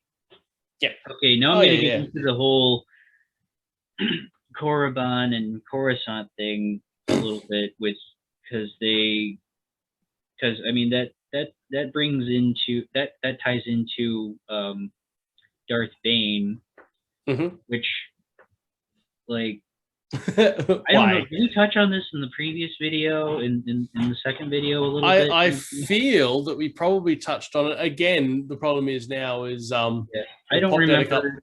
I don't remember if it was the second video or it what. Could be the lost footage. So if it's the second, it could be the lost footage. That could be the lost footage. Because I know we talked about it. If it was a second video though, and you've already heard this, guys, just skip 4 minutes. You'll be right. Yeah. Yep. So, like, it's like this shows a lack of acknowledging continuity, pulling up an aberration of Darth Bane and just making him look like Shredder with fire coming out of his eyes and his mask. Just like, why does this look like some medieval variation of Shredder? Yeah. And why?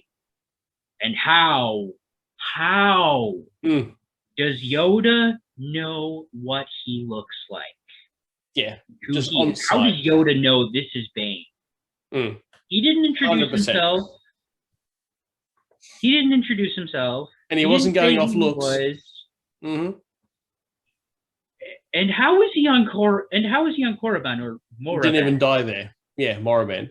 Yeah. Like he just spent the time traveling through space. He's like, you know what? Now that I'm dead, I'm going to float my spirit back home. I'm going to Korriban for no real reason at all. Yoda's probably going to want to talk to me in 1,000 years, so I better head off. A guy who's not, a guy who was just born 100 years ago now. I've been sitting here for 200 years. I've been sitting here for 200 years. This 100-year-old species thing of a random species that outside of the main galaxy nobody knows. It's implied that their species is somewhere in the unknown regions. All right, we got another roughly 800 years from now. Not quite, a little over, somewhere over 700. So I should, I better head back. I better head back now because, in 800 years, I'm gonna have to have this conversation that spans 2 seconds. Then I'm also gonna stop at a medieval armory along the way and just get some new armor whacked together. Replace the armor that I took the time to create and make sure that that's exactly what I looked like in my holocron, so that no one could identify me if it landed in the wrong hands while I'm still alive. Like, yeah, it's like, and like that was the biggest nothing like how the Jedi have him recorded as looking. No, which is a skinny not guy. How the Sith would have had him recorded as looking. Frankly, I'm sure even if you came across, no matter what record you come across, even Palpatine would have been, who's this? Like, it just doesn't look like him at all. Right. It's like, this is not Bane. No. And Bane looks scary enough, depending on what depiction you want to grab. Regardless, he's already an intimidating looking fella. Right. I mean, he's a big guy regardless. Like, he's already a big guy, a 2 meter tall guy. That's a pretty tall guy. Like, like for you Americans out there, that's like 6.5 feet. Yep. That's like 6'5" to somewhere between 6'5" and 6'7". Okay, that is a tall guy. Now imagine broad-shouldered and muscly. Okay, this is a big guy. He doesn't need to strap Shredder's armor on. Right. Like, this is a big guy. He's huge. Now imagine he's coated in parasitic crustaceans and wearing armor all over. And wearing this really disturbing mask. Yeah. Like, it was worse. It's actually worse than, in terms of how terrifying it is, than wearing a steam train. Like, it was actually much worse to have this, as you say, the living crustaceans just like stuck into him is a worse mental image, invokes more terror than a bloke rocking up wearing whatever the hell that was. I mean, like, they're like, and he wouldn't, and and there are so many ways of making that not look too creepy for children.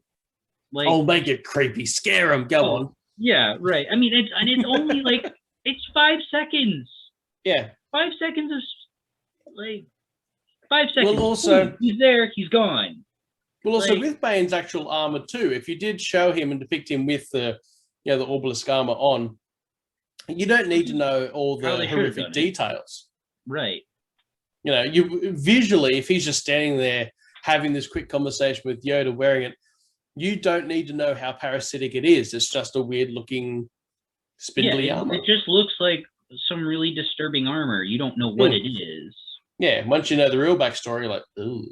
But like, that's just an example. Yep. And it's, and so, I mean, that's just like one example of where they just totally destroyed continuity here. Like, character, they're not even consistent in character appearances.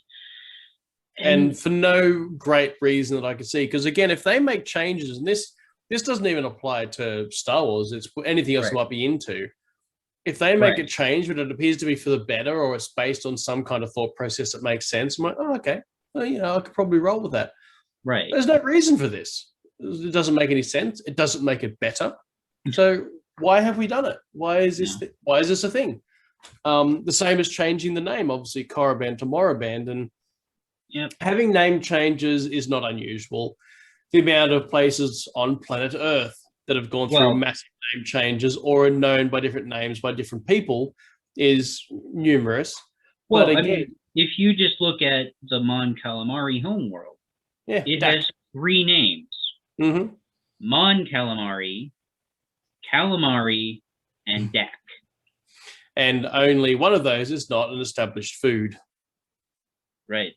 Yeah. Dak is probably better, to be perfectly honest.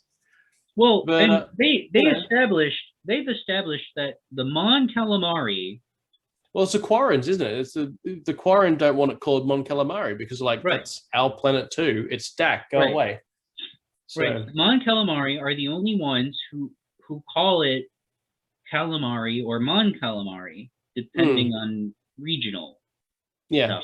And it's a water planet, so and they live in different parts of this world. Different regions call it different things. They don't anymore. Mon Calamari or calamari. But the Quarrens are like, it's Dak. Yep. It's like, and like, I get why they would call it Mon Calamari in a show, because that's how that tells us, oh, okay, this is the Mon Calamari world. But like in the books and the comics, a lot of times they call it Dak because that is like it's the in between. It's the point where like it's more culturally appropriate. That it's more. It's not. It has nothing in common with either species name, and it makes and it's more politic. That's the word. Yeah. It's more politic. Okay. More politically correct. Right. Yeah. Right. Okay. I think this is gonna be our last. I think this is gonna be our last one because we're over 2 hours into this. We're like an hour, 2.5 hours into this. So I think there's only one. Are? Yeah, from heavens. He might be correct, everyone. He might be. I'm sure editing will get it down a little bit, but we'll probably. If we're lucky, we'll get it down to an hour and a half. Yeah, when I walked out, and probably what I'm saying right now will probably be cut out.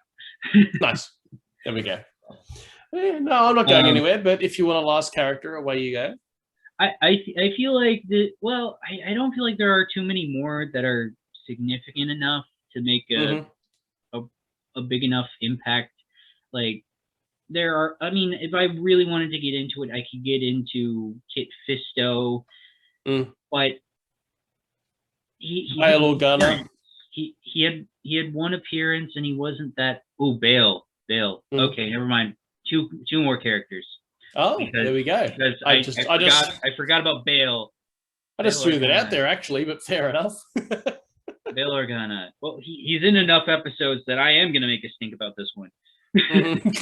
I forgot about that. Bail Organa, yes. Make it stink. Off you go. I have to. Once I'm reminded of Bail Organa, especially after he's originally played by Jimmy Smith, like he deserved way better than he got in the show. He deserved way better. He deserved a better voice. He deserved a better role. Yep, and deserved better character motivations, and a lot of that was taken out by the fact that Valorum was somehow still alive in the series. So it's a curious one. So like as far like it destroyed all sorts of they destroyed all sorts of timeline continuity, which we got into in the last episode, primarily with Valorum and Bail. I think Valorum was actually in the lost footage, but still. Yep. Yeah, I think he. Yeah, we might have talked about that a little bit in there too last time, and then we've lost. Yeah, that's a long story. Yeah, but in a nutshell, it is still the same thing though. That in the comics, when Valorum was killed off, that's a massive catalyst for how Bail Organa kind of takes himself on this journey now of just really being quite rebellious and no longer. Yeah, having any faith in Palpatine's leadership, which is very intelligent. But it really was this massive catalyst that Valorum had died, and therefore this to happen, and so on. And so for that to be taken out by Valorum, just been happily at home, chatting with Yoda, it's all good. It's like, but he's dead. He's been dead for a year and a half at this point. Right. So, and for Bail, it's for Bail as a character, like they really. He's supposed to be very involved in the Clone Wars as in the actual war part, and in what's which they kind of they toned it down in the comics for the actual war part. It's a little bit more in the novels, from my understanding. Yeah, well, the comics definitely went the route more of following the battles in the Senate. Yeah, and I think there's even a bit in issue like 61 or something at the end of it where he does actually say that. He's like, we're fighting the war every bit as hard as everyone who's out there on the front. We're just fighting it in the Senate. And because I think a lot of that too comes from the fact that Valorum was clearly killed for his views by Palpatine. He was assassinated. Right. And so the stakes are just as high, death is just as real. It's just that it's more a war of words and politics than it is things that go bang. But massive catalyst for him. That's where it really just goes wrong. Like with in a big way. And the episodes that are dedicated to what's going on in the Senate in the show, Bail becomes kind of a simp. Like he's such a simp.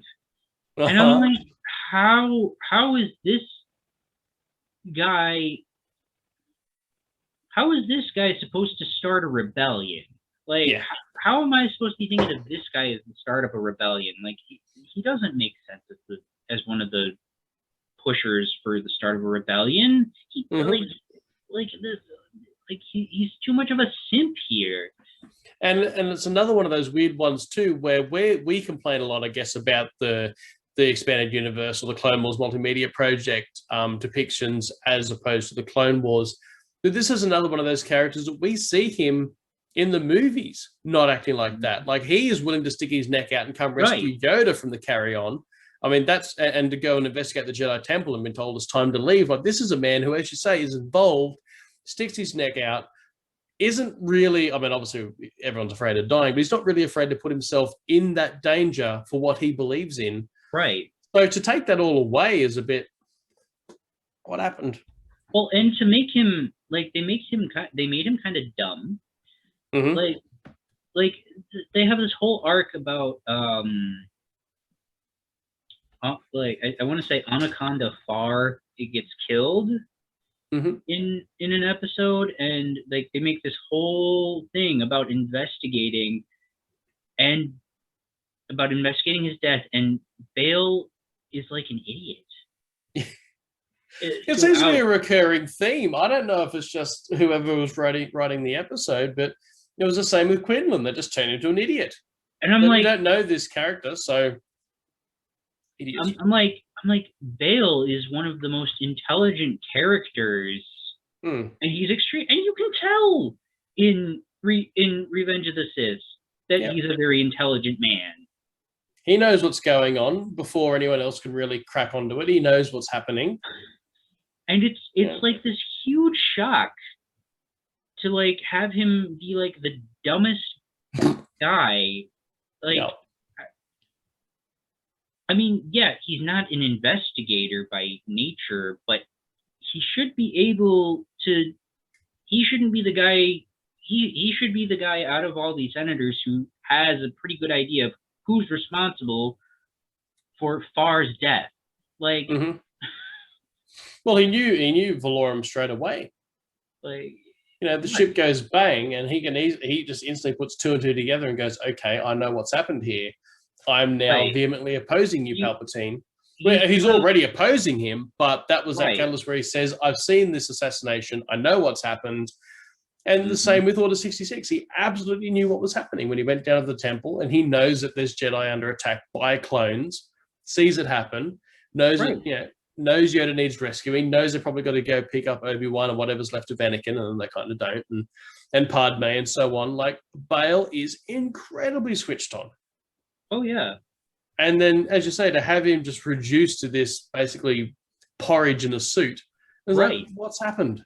Why is this the thing that we're going to have to endure now? He's practically a coward half the time that he's on screen. You're like, why is he running away from the danger? Like, he's a pretty brave guy. Again, in every other appearance, like, he doesn't run from danger. At best, he's running from danger. He's running to go grab a blaster. Yeah. If we were to scrap the EU entirely and just again look at his film appearances, the only times you ever really see him is he's running to the danger at the Jedi Temple. He's running to the danger at the Senate, and then he's running to the danger at Mustafar to go see what's happened. Like he's head first into the danger. He's not a combatant, but as you say, that's what he does. He's a very brave, intelligent bloke, right? And so it's just bizarre to have him boiled down to this shadow of a figure. I know, no, missed the mark again. It's like, and Jimmy Smits deserves to have a character that he has embodied 3 or 4 times now. Yeah, treated with respect. Okay. Yeah.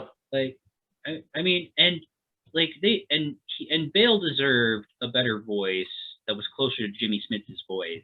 I mean, if you can't cast Jimmy Smits, at least cast a guy with the same accent, at least. Give him something.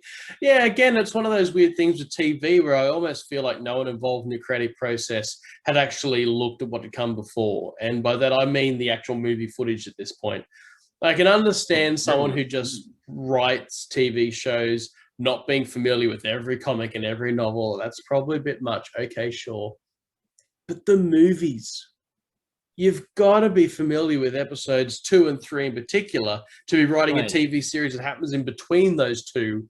Right. And even the most casual viewer, will assumably have still seen 2 and 3, will know what Bail Organa is like as a person. He's going to know that this is not the right character. That's where it should really stand out. Because again, if something's gone against the EU, some characters not how they're portrayed in the comics, that's going to go over most people's heads.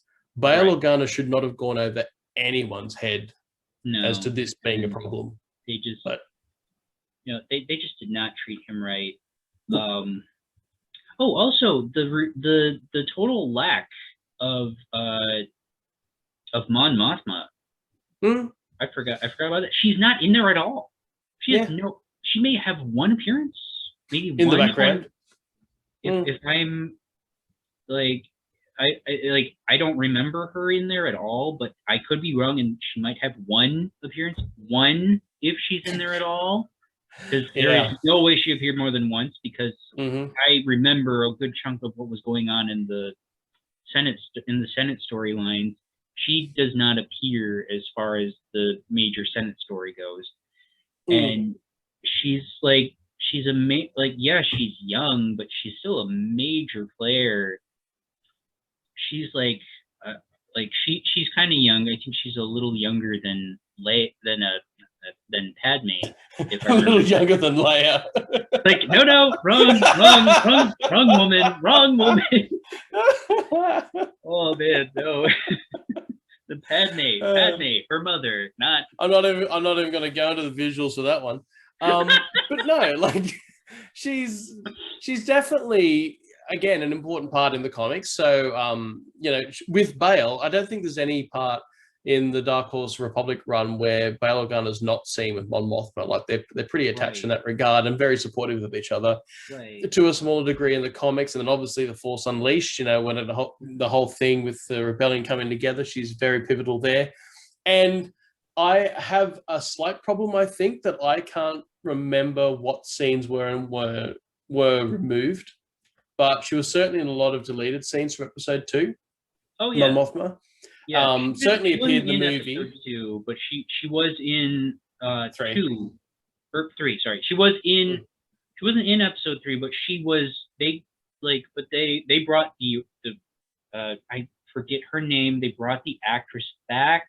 They did an amazing makeup job to make her look younger than she looked in the original trilogy. And they even gave her they did an amazing job with her. She looked amazing. Yep. Beautiful, and she had granted a smaller role in those 2 scenes than she had in her one scene in Return of the Jedi. Yeah. Her role in the Senate in these pre-rebellion Senate group meetings, she has a smaller role in that. The delegation of whatever. You can still tell she's one of the leaders of this group. Like, and how important she is, and she's clearly there. And right. yeah, I really can't remember what scenes were and weren't deleted, but she definitely pops up in the deleted scenes a lot. For pacing, they cut a lot of that, sadly. Well, they only actually filmed 2 of the scenes that she's in, and there's actual footage, and you can watch them on your Revenge of the Sith DVDs. Yeah, but there are actually scenes in the books. There's actually a couple more scenes with her, or in the book, I should say, in the novelization. There's a couple of extra scenes. I'm not sure if they were scripted scenes or if I forget who wrote the book. Was it Stackpole who wrote it? Episode 3. Yeah. Who wrote the novelization? Was it Stackpole or was it? Why am I thinking James Luceno? No, he wrote. He wrote the book that chronologically comes right before it. Labyrinth. Yeah. I can't see. I have like 3 copies over here as well. I've got 3 copies on the shelf. And hello. It's okay. Yeah. I got something. I've got my phone. Matthew Stover. Maybe. Hold on. Let me see if I can find it. Yeah, Matthew Stover. Matthew Stover. Yeah. I knew it was an MS name. Like Stackpole. Like. Yeah. Like, but that doesn't Matthew Stover. I'm not sure if Stover added a couple of extra scenes, political scenes, or if they were actually in the script. I don't know. Yep. I do know, like, Matthew Stover and the other novelization writers, they took the script, and I know that there were parts they added and parts they removed. I know there were. And some parts that were added, even though they weren't the original script, still came direct from George, where they had to have a conversation with him and say, listen, I want to flesh this area out. There's nothing in the script. What can I and cannot do? And George Lucas himself gave them direction there, such as Darth Bane, previously mentioned, but all that sort of thing. Because was it Terry Brooks? Yeah, Terry Brooks. In episode 1, they added in a lot of the Sith backstory. Right. It was a nice little thing, and he had to go to George for it, and because he wanted to talk about it, and it's like, well, why not? Yeah. Well, I mean, they've had to tackle the scene where Darth Maul and Sidious like, we've been waiting for 1,000 years and whatever else, and now it's our time to strike and everything. But you can't just leave that flapping about in the wind. You have to say, why were they waiting this long? What was the idea behind it? What's the history behind it? So, there's a good 2 pages, maybe 2.5 pages, just detailing the backstory of the Sith and why they're at this rule of 2 idea now and who came up with the rule of 2. And I guess the only problem is that the law at that point being in its infancy, it does say, unfortunately, that Darth Bane's apprentice was a man. But beyond that, everything else in there is still spot on and rode true for the rest of the expanded universe. So, and that's something you can overlook as well. Right. So. Well, okay. So now let's get to the one character who was harmed the most. I know. By this show. I know. And the thing is that as a character, not the Clone Wars, but as far as the comics and the books, I love her character. Her character is fantastic.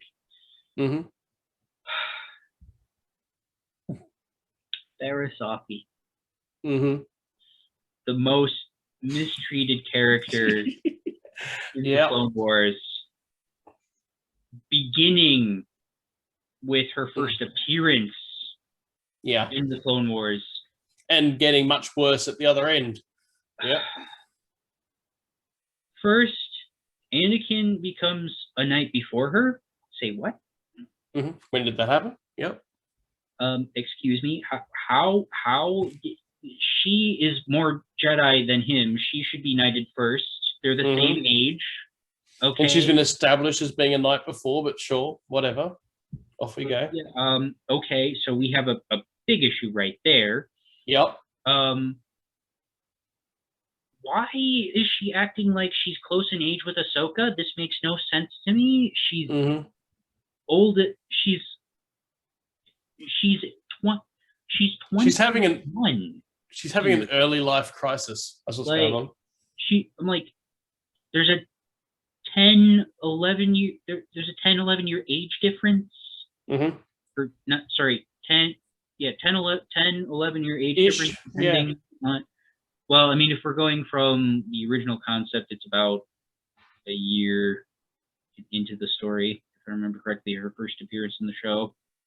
I'm like, she's supposed to be Anakin's age. She's like 21. Yeah, she's 21 here, so she's like 10 years older than this girl.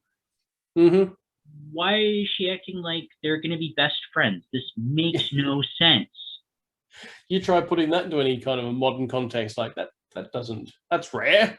That's rather rare, I would have thought. Like, I'm 27. If I make friends with a 17-year-old, people are wondering what's going on with me. Okay? If I make sense, and the younger you two get, the worse it becomes. Right. You know. Now, if I'm friends with a 37-year-old, that's not weird. We're both adults. You know, the thought process on age gap is less weird. But 21 and 11 or whatever was going on, right? 12, it's like 9 to 10 years difference, and you're going to be best friends here. That's creepy and weird. Anyone, by the way, who is 21 watching this with a 11-year-old best friend, I wish you all the best. Still a bit weird. Yeah. Don't hate us though. Don't hate us. Please understand.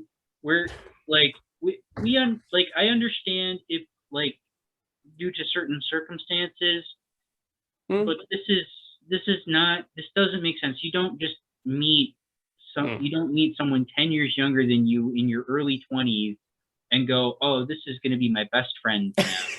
Yep. Like you don't you know this is not how it went. Okay, I know it's not how it went. If you are but it's like it's just a weird age gap, and at a weird time. I've known siblings 10 years apart in age. I have known siblings this way, and more actually. Oh yeah. But my dad, for instance, gracious me, they're generally not very close. No. And if they are, it's people often wonder, how did you guys become close? Because there's a gap. You don't have much in common. Yeah. Like, you really don't. You know, but sometimes they just can be. And it's, you know, and that's fine. And it's not even the worst bit about what they did to her, by the way. Oh, right. This is the innocent stuff. This is the good bit. This is the bit that made the most sense. Stuff. I'm taking it slow here. Like, oh man, slow. Like, yeah. Like even if I can overlook this stuff. Yeah. Like if this was, which you could, by the way, if this was the only problem and everything else actually kind of her character was intact, she wouldn't come up. Right. This was okay. Like I mean, I guess I get it. They're all, you know, they're Jedi and attachments are forbidden or whatever. Sorry, I'm using finger quotes a lot this video, but. Sorry, I have a new camera and I got a brand new ring light, so I'm very excited. Okay. And if you do a genealogy test, there's probably like 9% Italian ancestry in there somewhere, so your hands are just part of the equation. My grandmother is Sicilian. We've discovered what the hands are about, everybody. We've discovered what the hands are about. It's not his fault. There's Sicilian there. Right. Yep. Yeah. So if you see, so whenever I use hand gestures, just I have Italian ancestry. I live in Illinois. That's how it's going to work. Yeah. Right. And my German wife is from Chicago. So my grandpa. No hand gestures. My Austro-German grandfather was also from Chicago. So you know. It's always fun. Meanwhile, I'm just looking at my almost pure Irish ancestry. Like, how did that happen? But yeah. I promise you, there's some Scottish and English mixed in there somewhere, because there is for everyone. Well, because the English abused the Scottish, and then the Scottish just decided that they wanted to mess with the Irish. Yeah, you don't get to colonize 2/3 of the planet and not suddenly have everyone with a bit of English ancestry. Oh, seriously. I have Scottish, Irish, just overall Welsh, and I guarantee there's English mixed into all three of those. And Dutch and all sorts of other things. Yeah. It's just like, whatever. he's near human, everyone. He's near human. It's fine. Right. Near human. Well, why do you think Zeltrons and Chiss are my favorite alien species? Yeah. Seriously, in every forum RP I've done a half human Zeltron or Chiss or something. Yeah. I am like obsessed with mixed breeds in RPs because I am a heavily mixed European. Honestly, I wish I was less European in some ways. But here you are, hand gestures and all. Yep. Oh boy. Anyway, Barriss. Back to Barriss. Yep. They did. I've also had a Miralon mix at one point. Yeah, they did our girl Barriss so wrong. Really. Barriss, she was one of my favorite characters in the fact that she was the least. She was the perfect example of a non-violent Jedi. Yep, a healer. She was a Jedi healer. That was her. She could be a total badass fighter when she had to be, but her calling was healing. Yeah, and that was so well established that if you wanted to have what ended up happening to her in the Clone Wars, the amount of other Jedi that were just loitering about in behind the scenes you could have grabbed for this is ridiculous.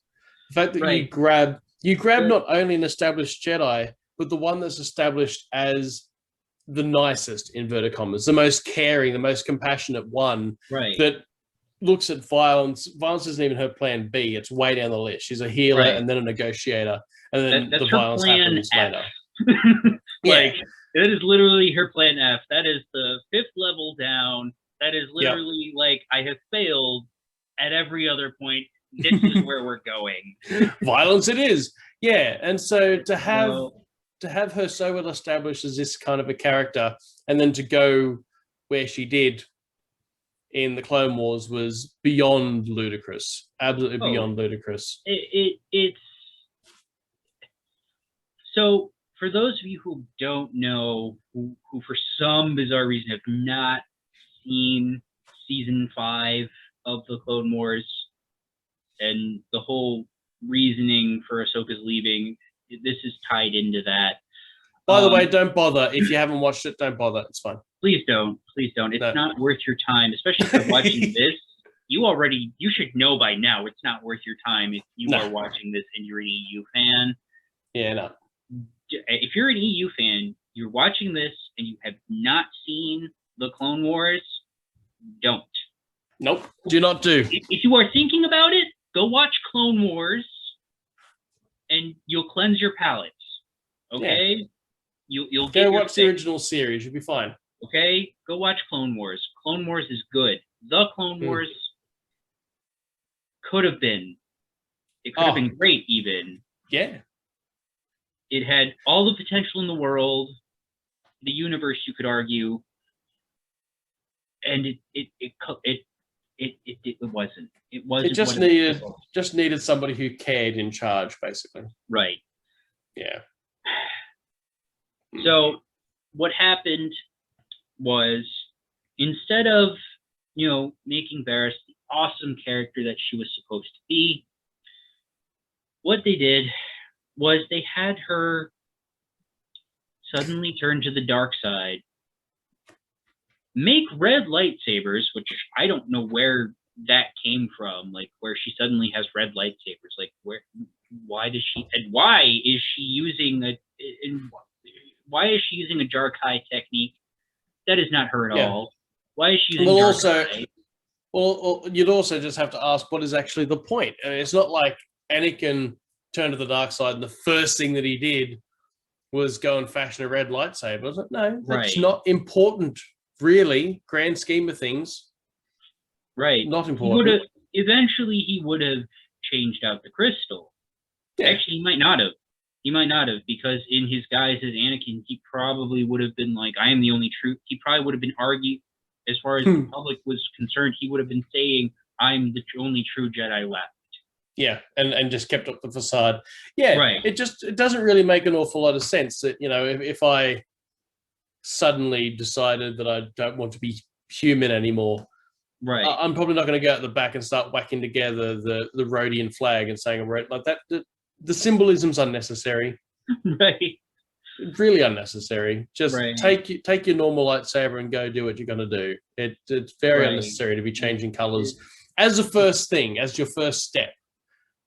Right. Like, it was really weird, and they didn't even explain how she turned to the dark side. They don't explain how.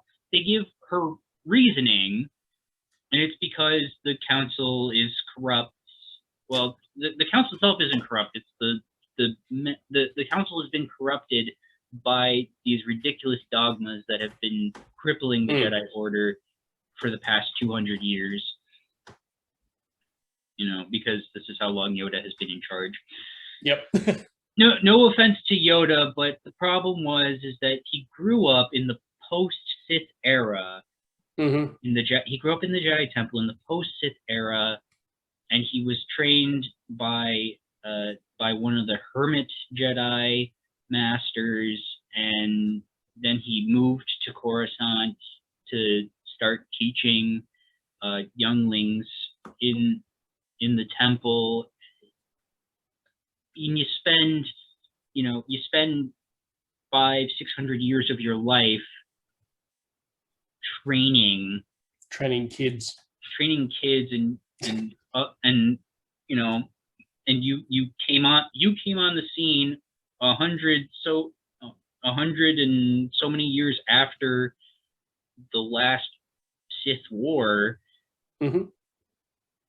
Your mentality, you're still trying. You're still like half of those Jedi are still alive.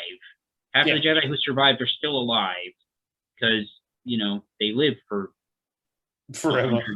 Well, the average human is 100 years old, lives to 100 years in Star Wars, and then considering the average Force sensitive can live up to 200. And then you consider the aliens, the amount of aliens in the Jedi Order that live longer than that anyway. So like, if humans if Force sensitive humans can live to almost 200 years, then the average Force sensitive Weequay for some reason comes to mind. While in Wookiees, Wookiee, the average Wookiee could be. Because Wookiees live, what is it, 300? Yeah, up to 400. I mean, a Force-sensitive Wookiee could outlive Yoda, frankly. Yeah, a Force-sensitive Wookiee could... I mean, the average Force-sensitive Wookiee would be almost the same age as Yoda. Yeah. Like 800 years. That's a good while. So he definitely would have met him. He definitely would have met them. Right. Like, well, and he got along really well with Wookiees for some weird reason. Good relations with the Wookiees he has. That's one thing that I really want to know, how he developed a good relationship with Wookiees. I want to know that story. Like, they're the only other people who are still around long enough to remember him as a kid. Right. Yeah. I was actually trying that's to one wonder, of the reasons that I wish they had kept Yoda. Like Yoda's relationship with Tavroka, for example, is like, oh, he's such a fantastic guy. He's such a fantastic character. And it amazes me, like, when they introduced like a proper Wookiee Jedi in the, in the Republic. In the Republic era, yeah. Who wasn't Loey. Right.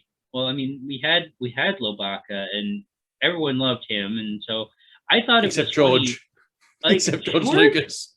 It's so funny how he approves of these he approves of these things, but at a certain point, he's just like, I really don't like that you're making Wookiee Jedi. It's like, why? It's like, I just don't like it. Yeah. It's like, but everyone else loves it. Yeah. And why not? I mean, Wookiees are clearly established as being very intelligent, very loyal, very powerful fighters. And they're established as being very knowledgeable of the Force. And nature, just, nature itself. And then on top of that too, Chewbacca, incredibly technological, really, really good at fixing it. Like they're clearly intelligent beings. Why you wouldn't want to entertain the idea of a Wookiee Jedi is odd, but Wookiee Jedi got canned at a certain point. No more were allowed under Lucas. So luckily we got a few out. It was when they made Gunji. He said no more. When they made Gunji for the Clone Wars, he was like, "Nope, we're done. We're done." He's like, "This is the last one. No more." Yeah, and that's absolutely fair. I can roll with that all day. No worries. There, we have 3.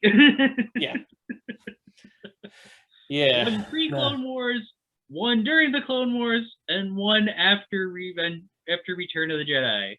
That's it. Which, considering how long they live, it's very unfortunate that all 3 of them were in different eras and didn't cross paths. And they all, each one died before the other one could appear.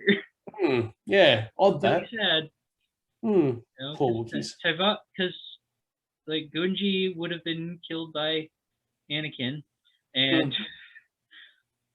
Tavroka, he died before episode 2. Yeah. And it's unfortunate.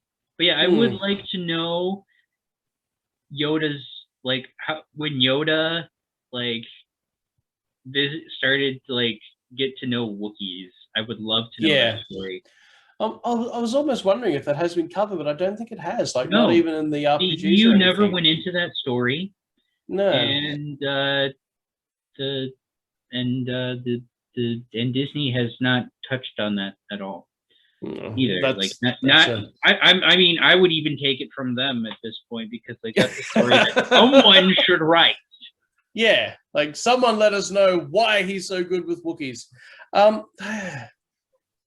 It's actually, I don't know, unless I'm missing something, but I don't think I am missing anything. Anyway, so it was just it hurts Barriss, and the problem in the EU with this is that they still tried to make it work and keep the MedStar books.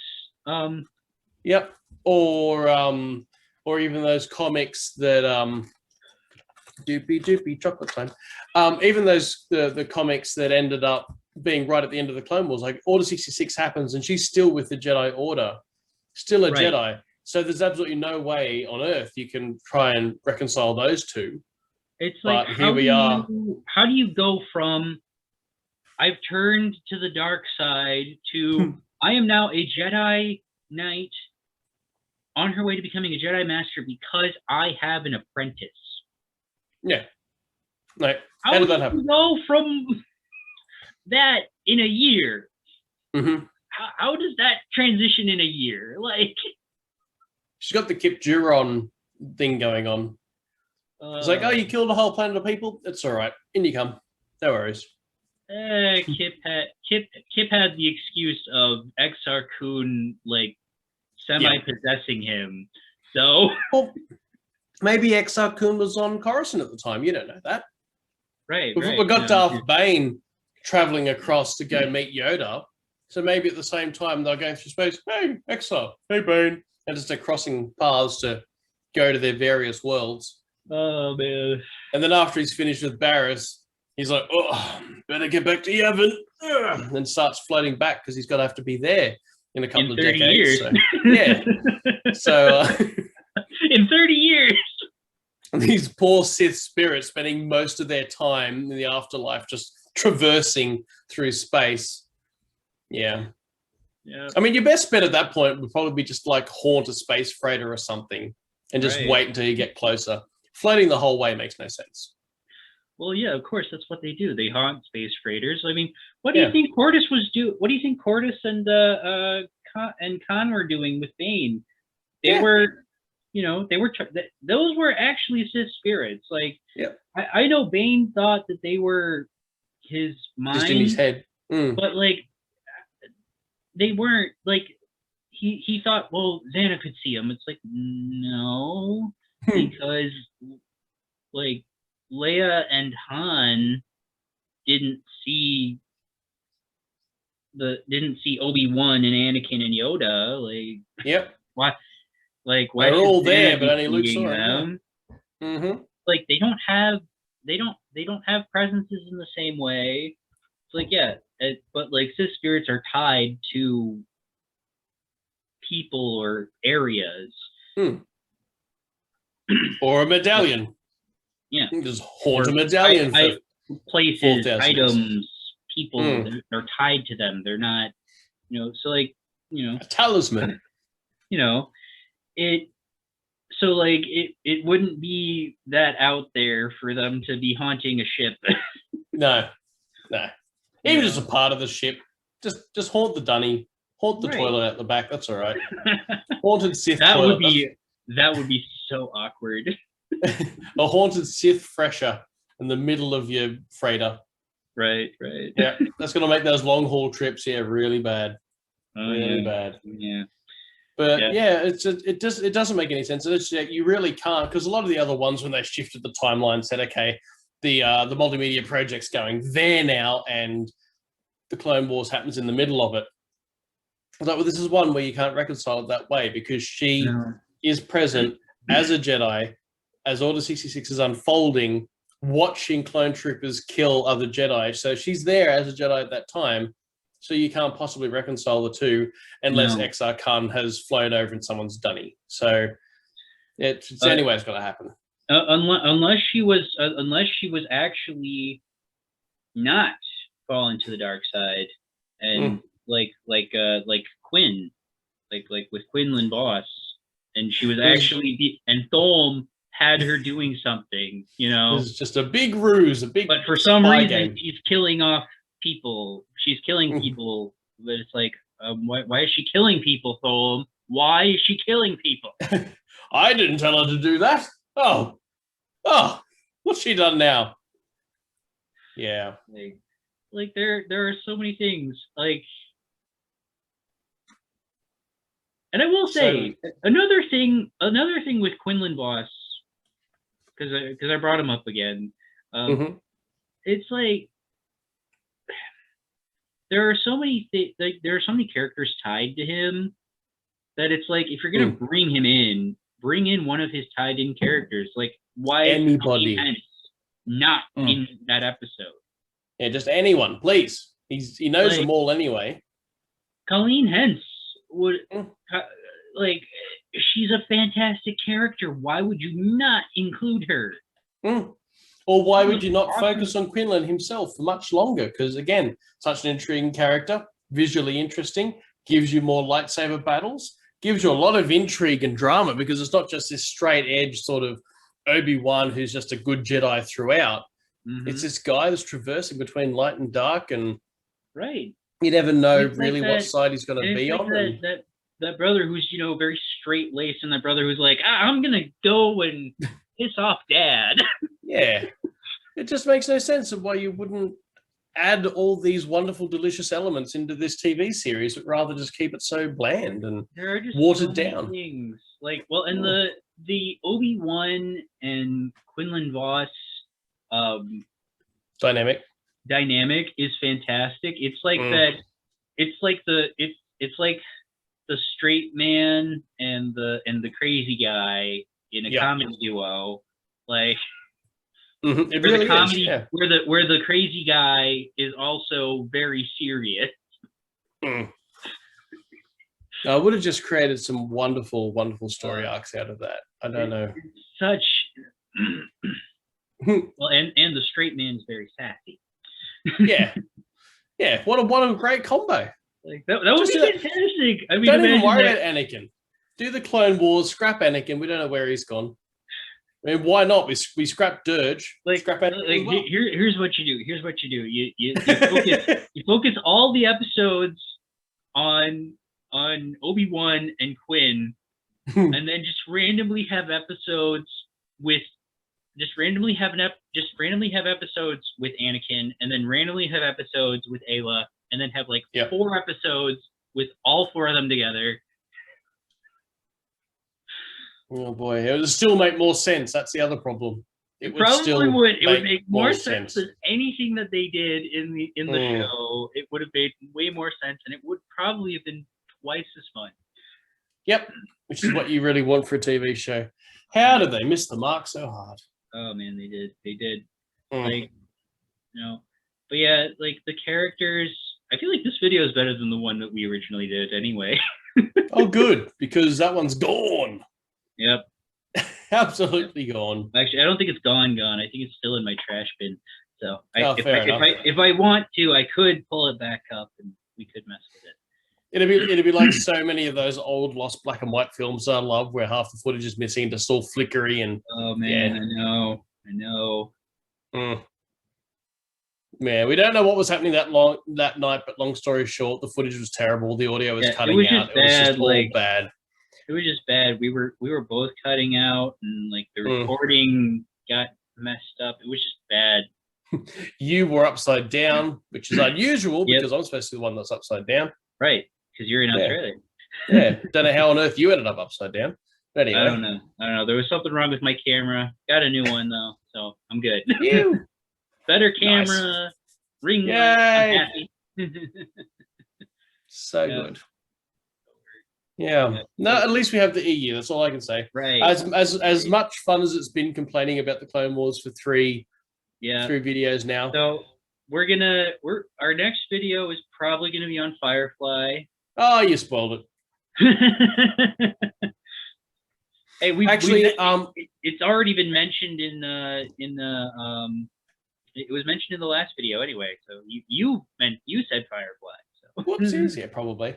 Actually, so that's Firefly, probably gonna be our next video, unless we have a really interesting EU topic that comes up first. We'll see. We'll see which one comes up first. I'll be very happy to do with Firefly, a good EU topic. We'll probably go there. But yeah. So, I mean, by the way, if anyone wants an EU topic, throw it in the comments. We'll have a look. Oh, please.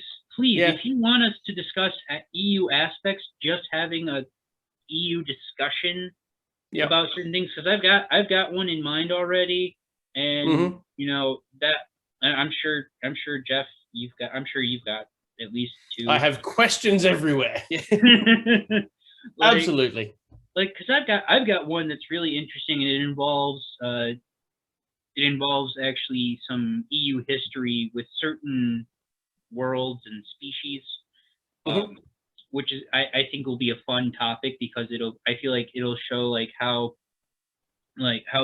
some people can see inconsistencies, but there aren't actually inconsistencies if you think about it logically.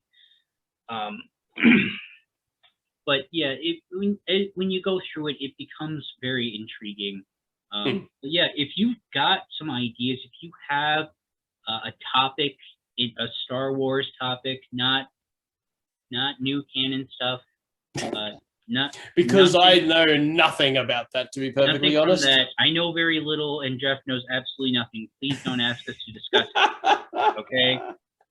Oh, goodness gracious. We're not getting into that stuff. This is I might do individual videos. I've done one so far, but I probably won't, because I'm out of it. And I may contact my friend Sam, because we did talk about doing a video one time. But that'll be another thing. Yeah. Wow. Good old disc Anyway. canon. I've got way too much E to go through. I mean, if I want to go and do a reread, if I want to do a chronological reread, it's going to be like 25 years. So, you know. Right. Well, and at my pace, like I'm so terrible. That's why I get audiobooks. I am so terrible about reading. Like, but the problem is that I don't like to go through when I can avoid it, I don't like to read. I don't like to listen to the abridged ones when I can avoid goodness them. No. Yeah. If I, and it's like, and sometimes, and with certain stories, I'm like, I refuse. I absolutely refuse. What book is it? What series? The Legacy of the Force. I can't, like, I know the story. I've listened to 2 of the audiobooks. And I didn't know they were abridged originally. And then I read the description, and I was like, they're abridged? There was so much. No. Like, and then now I'm reading the books, and I'm like, I'm totally different experience. And I'm like, I'm so glad that I did not finish, that I did not continue, and listen to all of them, because it's the same with the X-Wing novels too. Because I tried them. I tried the X-Wing novels as they've obviously re-released some now that are not abridged. Rogue Squadron. That one's good. I love that. So that's a nice bonus. But we were dealing with abridged ones for every other year set before that. And I had read the books, and I thought I'll give audiobooks a try. And I did Darth Plagueis. That was great. The Kenobi audiobook was really, really nice. Kenobi audiobook is almost better than reading the novel, which is just crazy for an audiobook. But I haven't heard that. I haven't listened to that one yet. It's so well done, and I unfortunately forget the gentleman's name who does it, but his Obi-Wan is spot on and flawless. Like, it blends so well. And the guy who reads it. Yeah. And the whole thing's just the sound design throughout the whole thing. Like, there is a background the whole time, and it is a really good listen, that one. But then I tried to give the X-Wing novels a go, and like they've given it a great go. Again, it's not the talent of the voice actor at all. Wonderful, talented reader. It's just the fact that it's abridged, and they're just chopping out so much and very important characterizations or plot points just to try and condense this thing into 2 hours or whatever, or 3. It's like, And it hurts. It hurts the reader. It hurts the listener, and it kind of hurts the story in some way. Yep. It's like it could have been so much better. It could have been better. Yeah. Just if you've got a topic you'd like us to discuss, and if you want other people to get involved in this, like I'm sure we could get some other big EU fans. I'm sure I can bribe some. I can get my cats. They'll talk about it. It's absolutely fine. We might be like, if we get some time set aside, we might be able to get Debbie involved in it. Yep. I'm sure she'd love to. I'm sure she'd love to do this. There's probably a handful of people I could probably 100%. talk to, see who we could get into a video call with.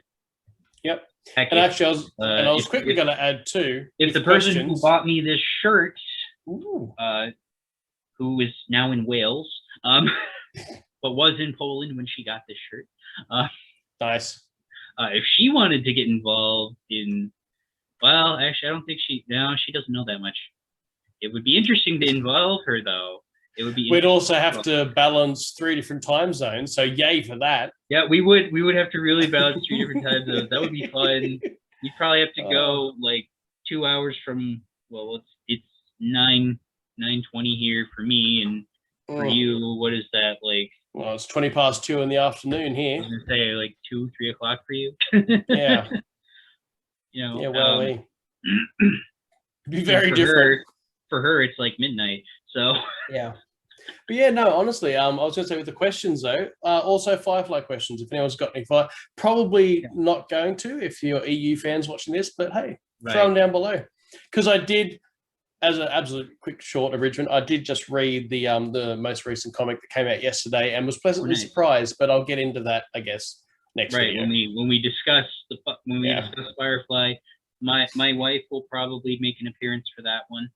Oh, and we'll probably set it up in a different spot. This is my alone spot here. Fair enough. This is spacious spot with many, many, many books and games. Oh, I mean, I can reset. I mean, it'll be probably in the same room, but I'll have to move over to the couch. This is my chair. That's comfy. That's comfy. That's a good way to do videos. I would have just always done them from the couch if I was you. That's comfy. Yeah. Well, it's just easier to do it in my chair because it's my chair. That's fair. That's fair. Yeah.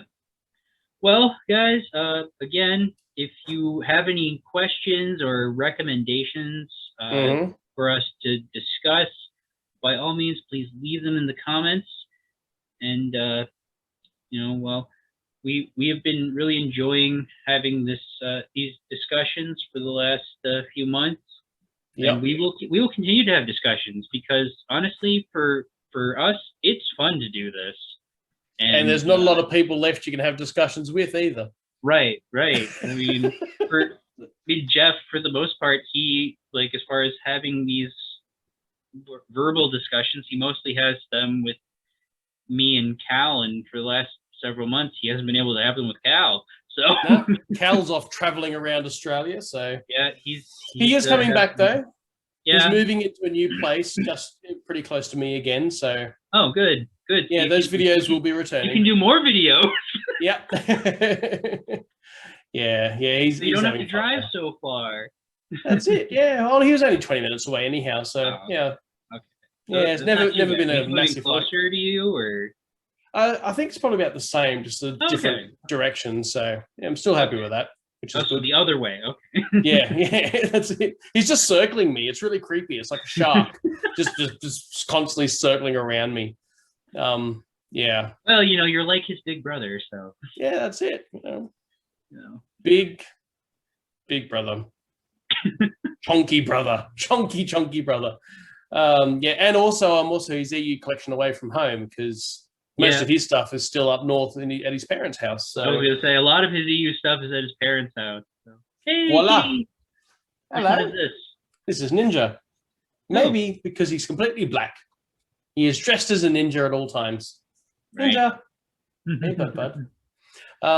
Yeah. So his collection is mostly up in north. So for everything else, there's always my relatively complete EU collection to just borrow instead. Yep. Well, guys, thank you for hanging out with us for 3 videos of this ridiculousness.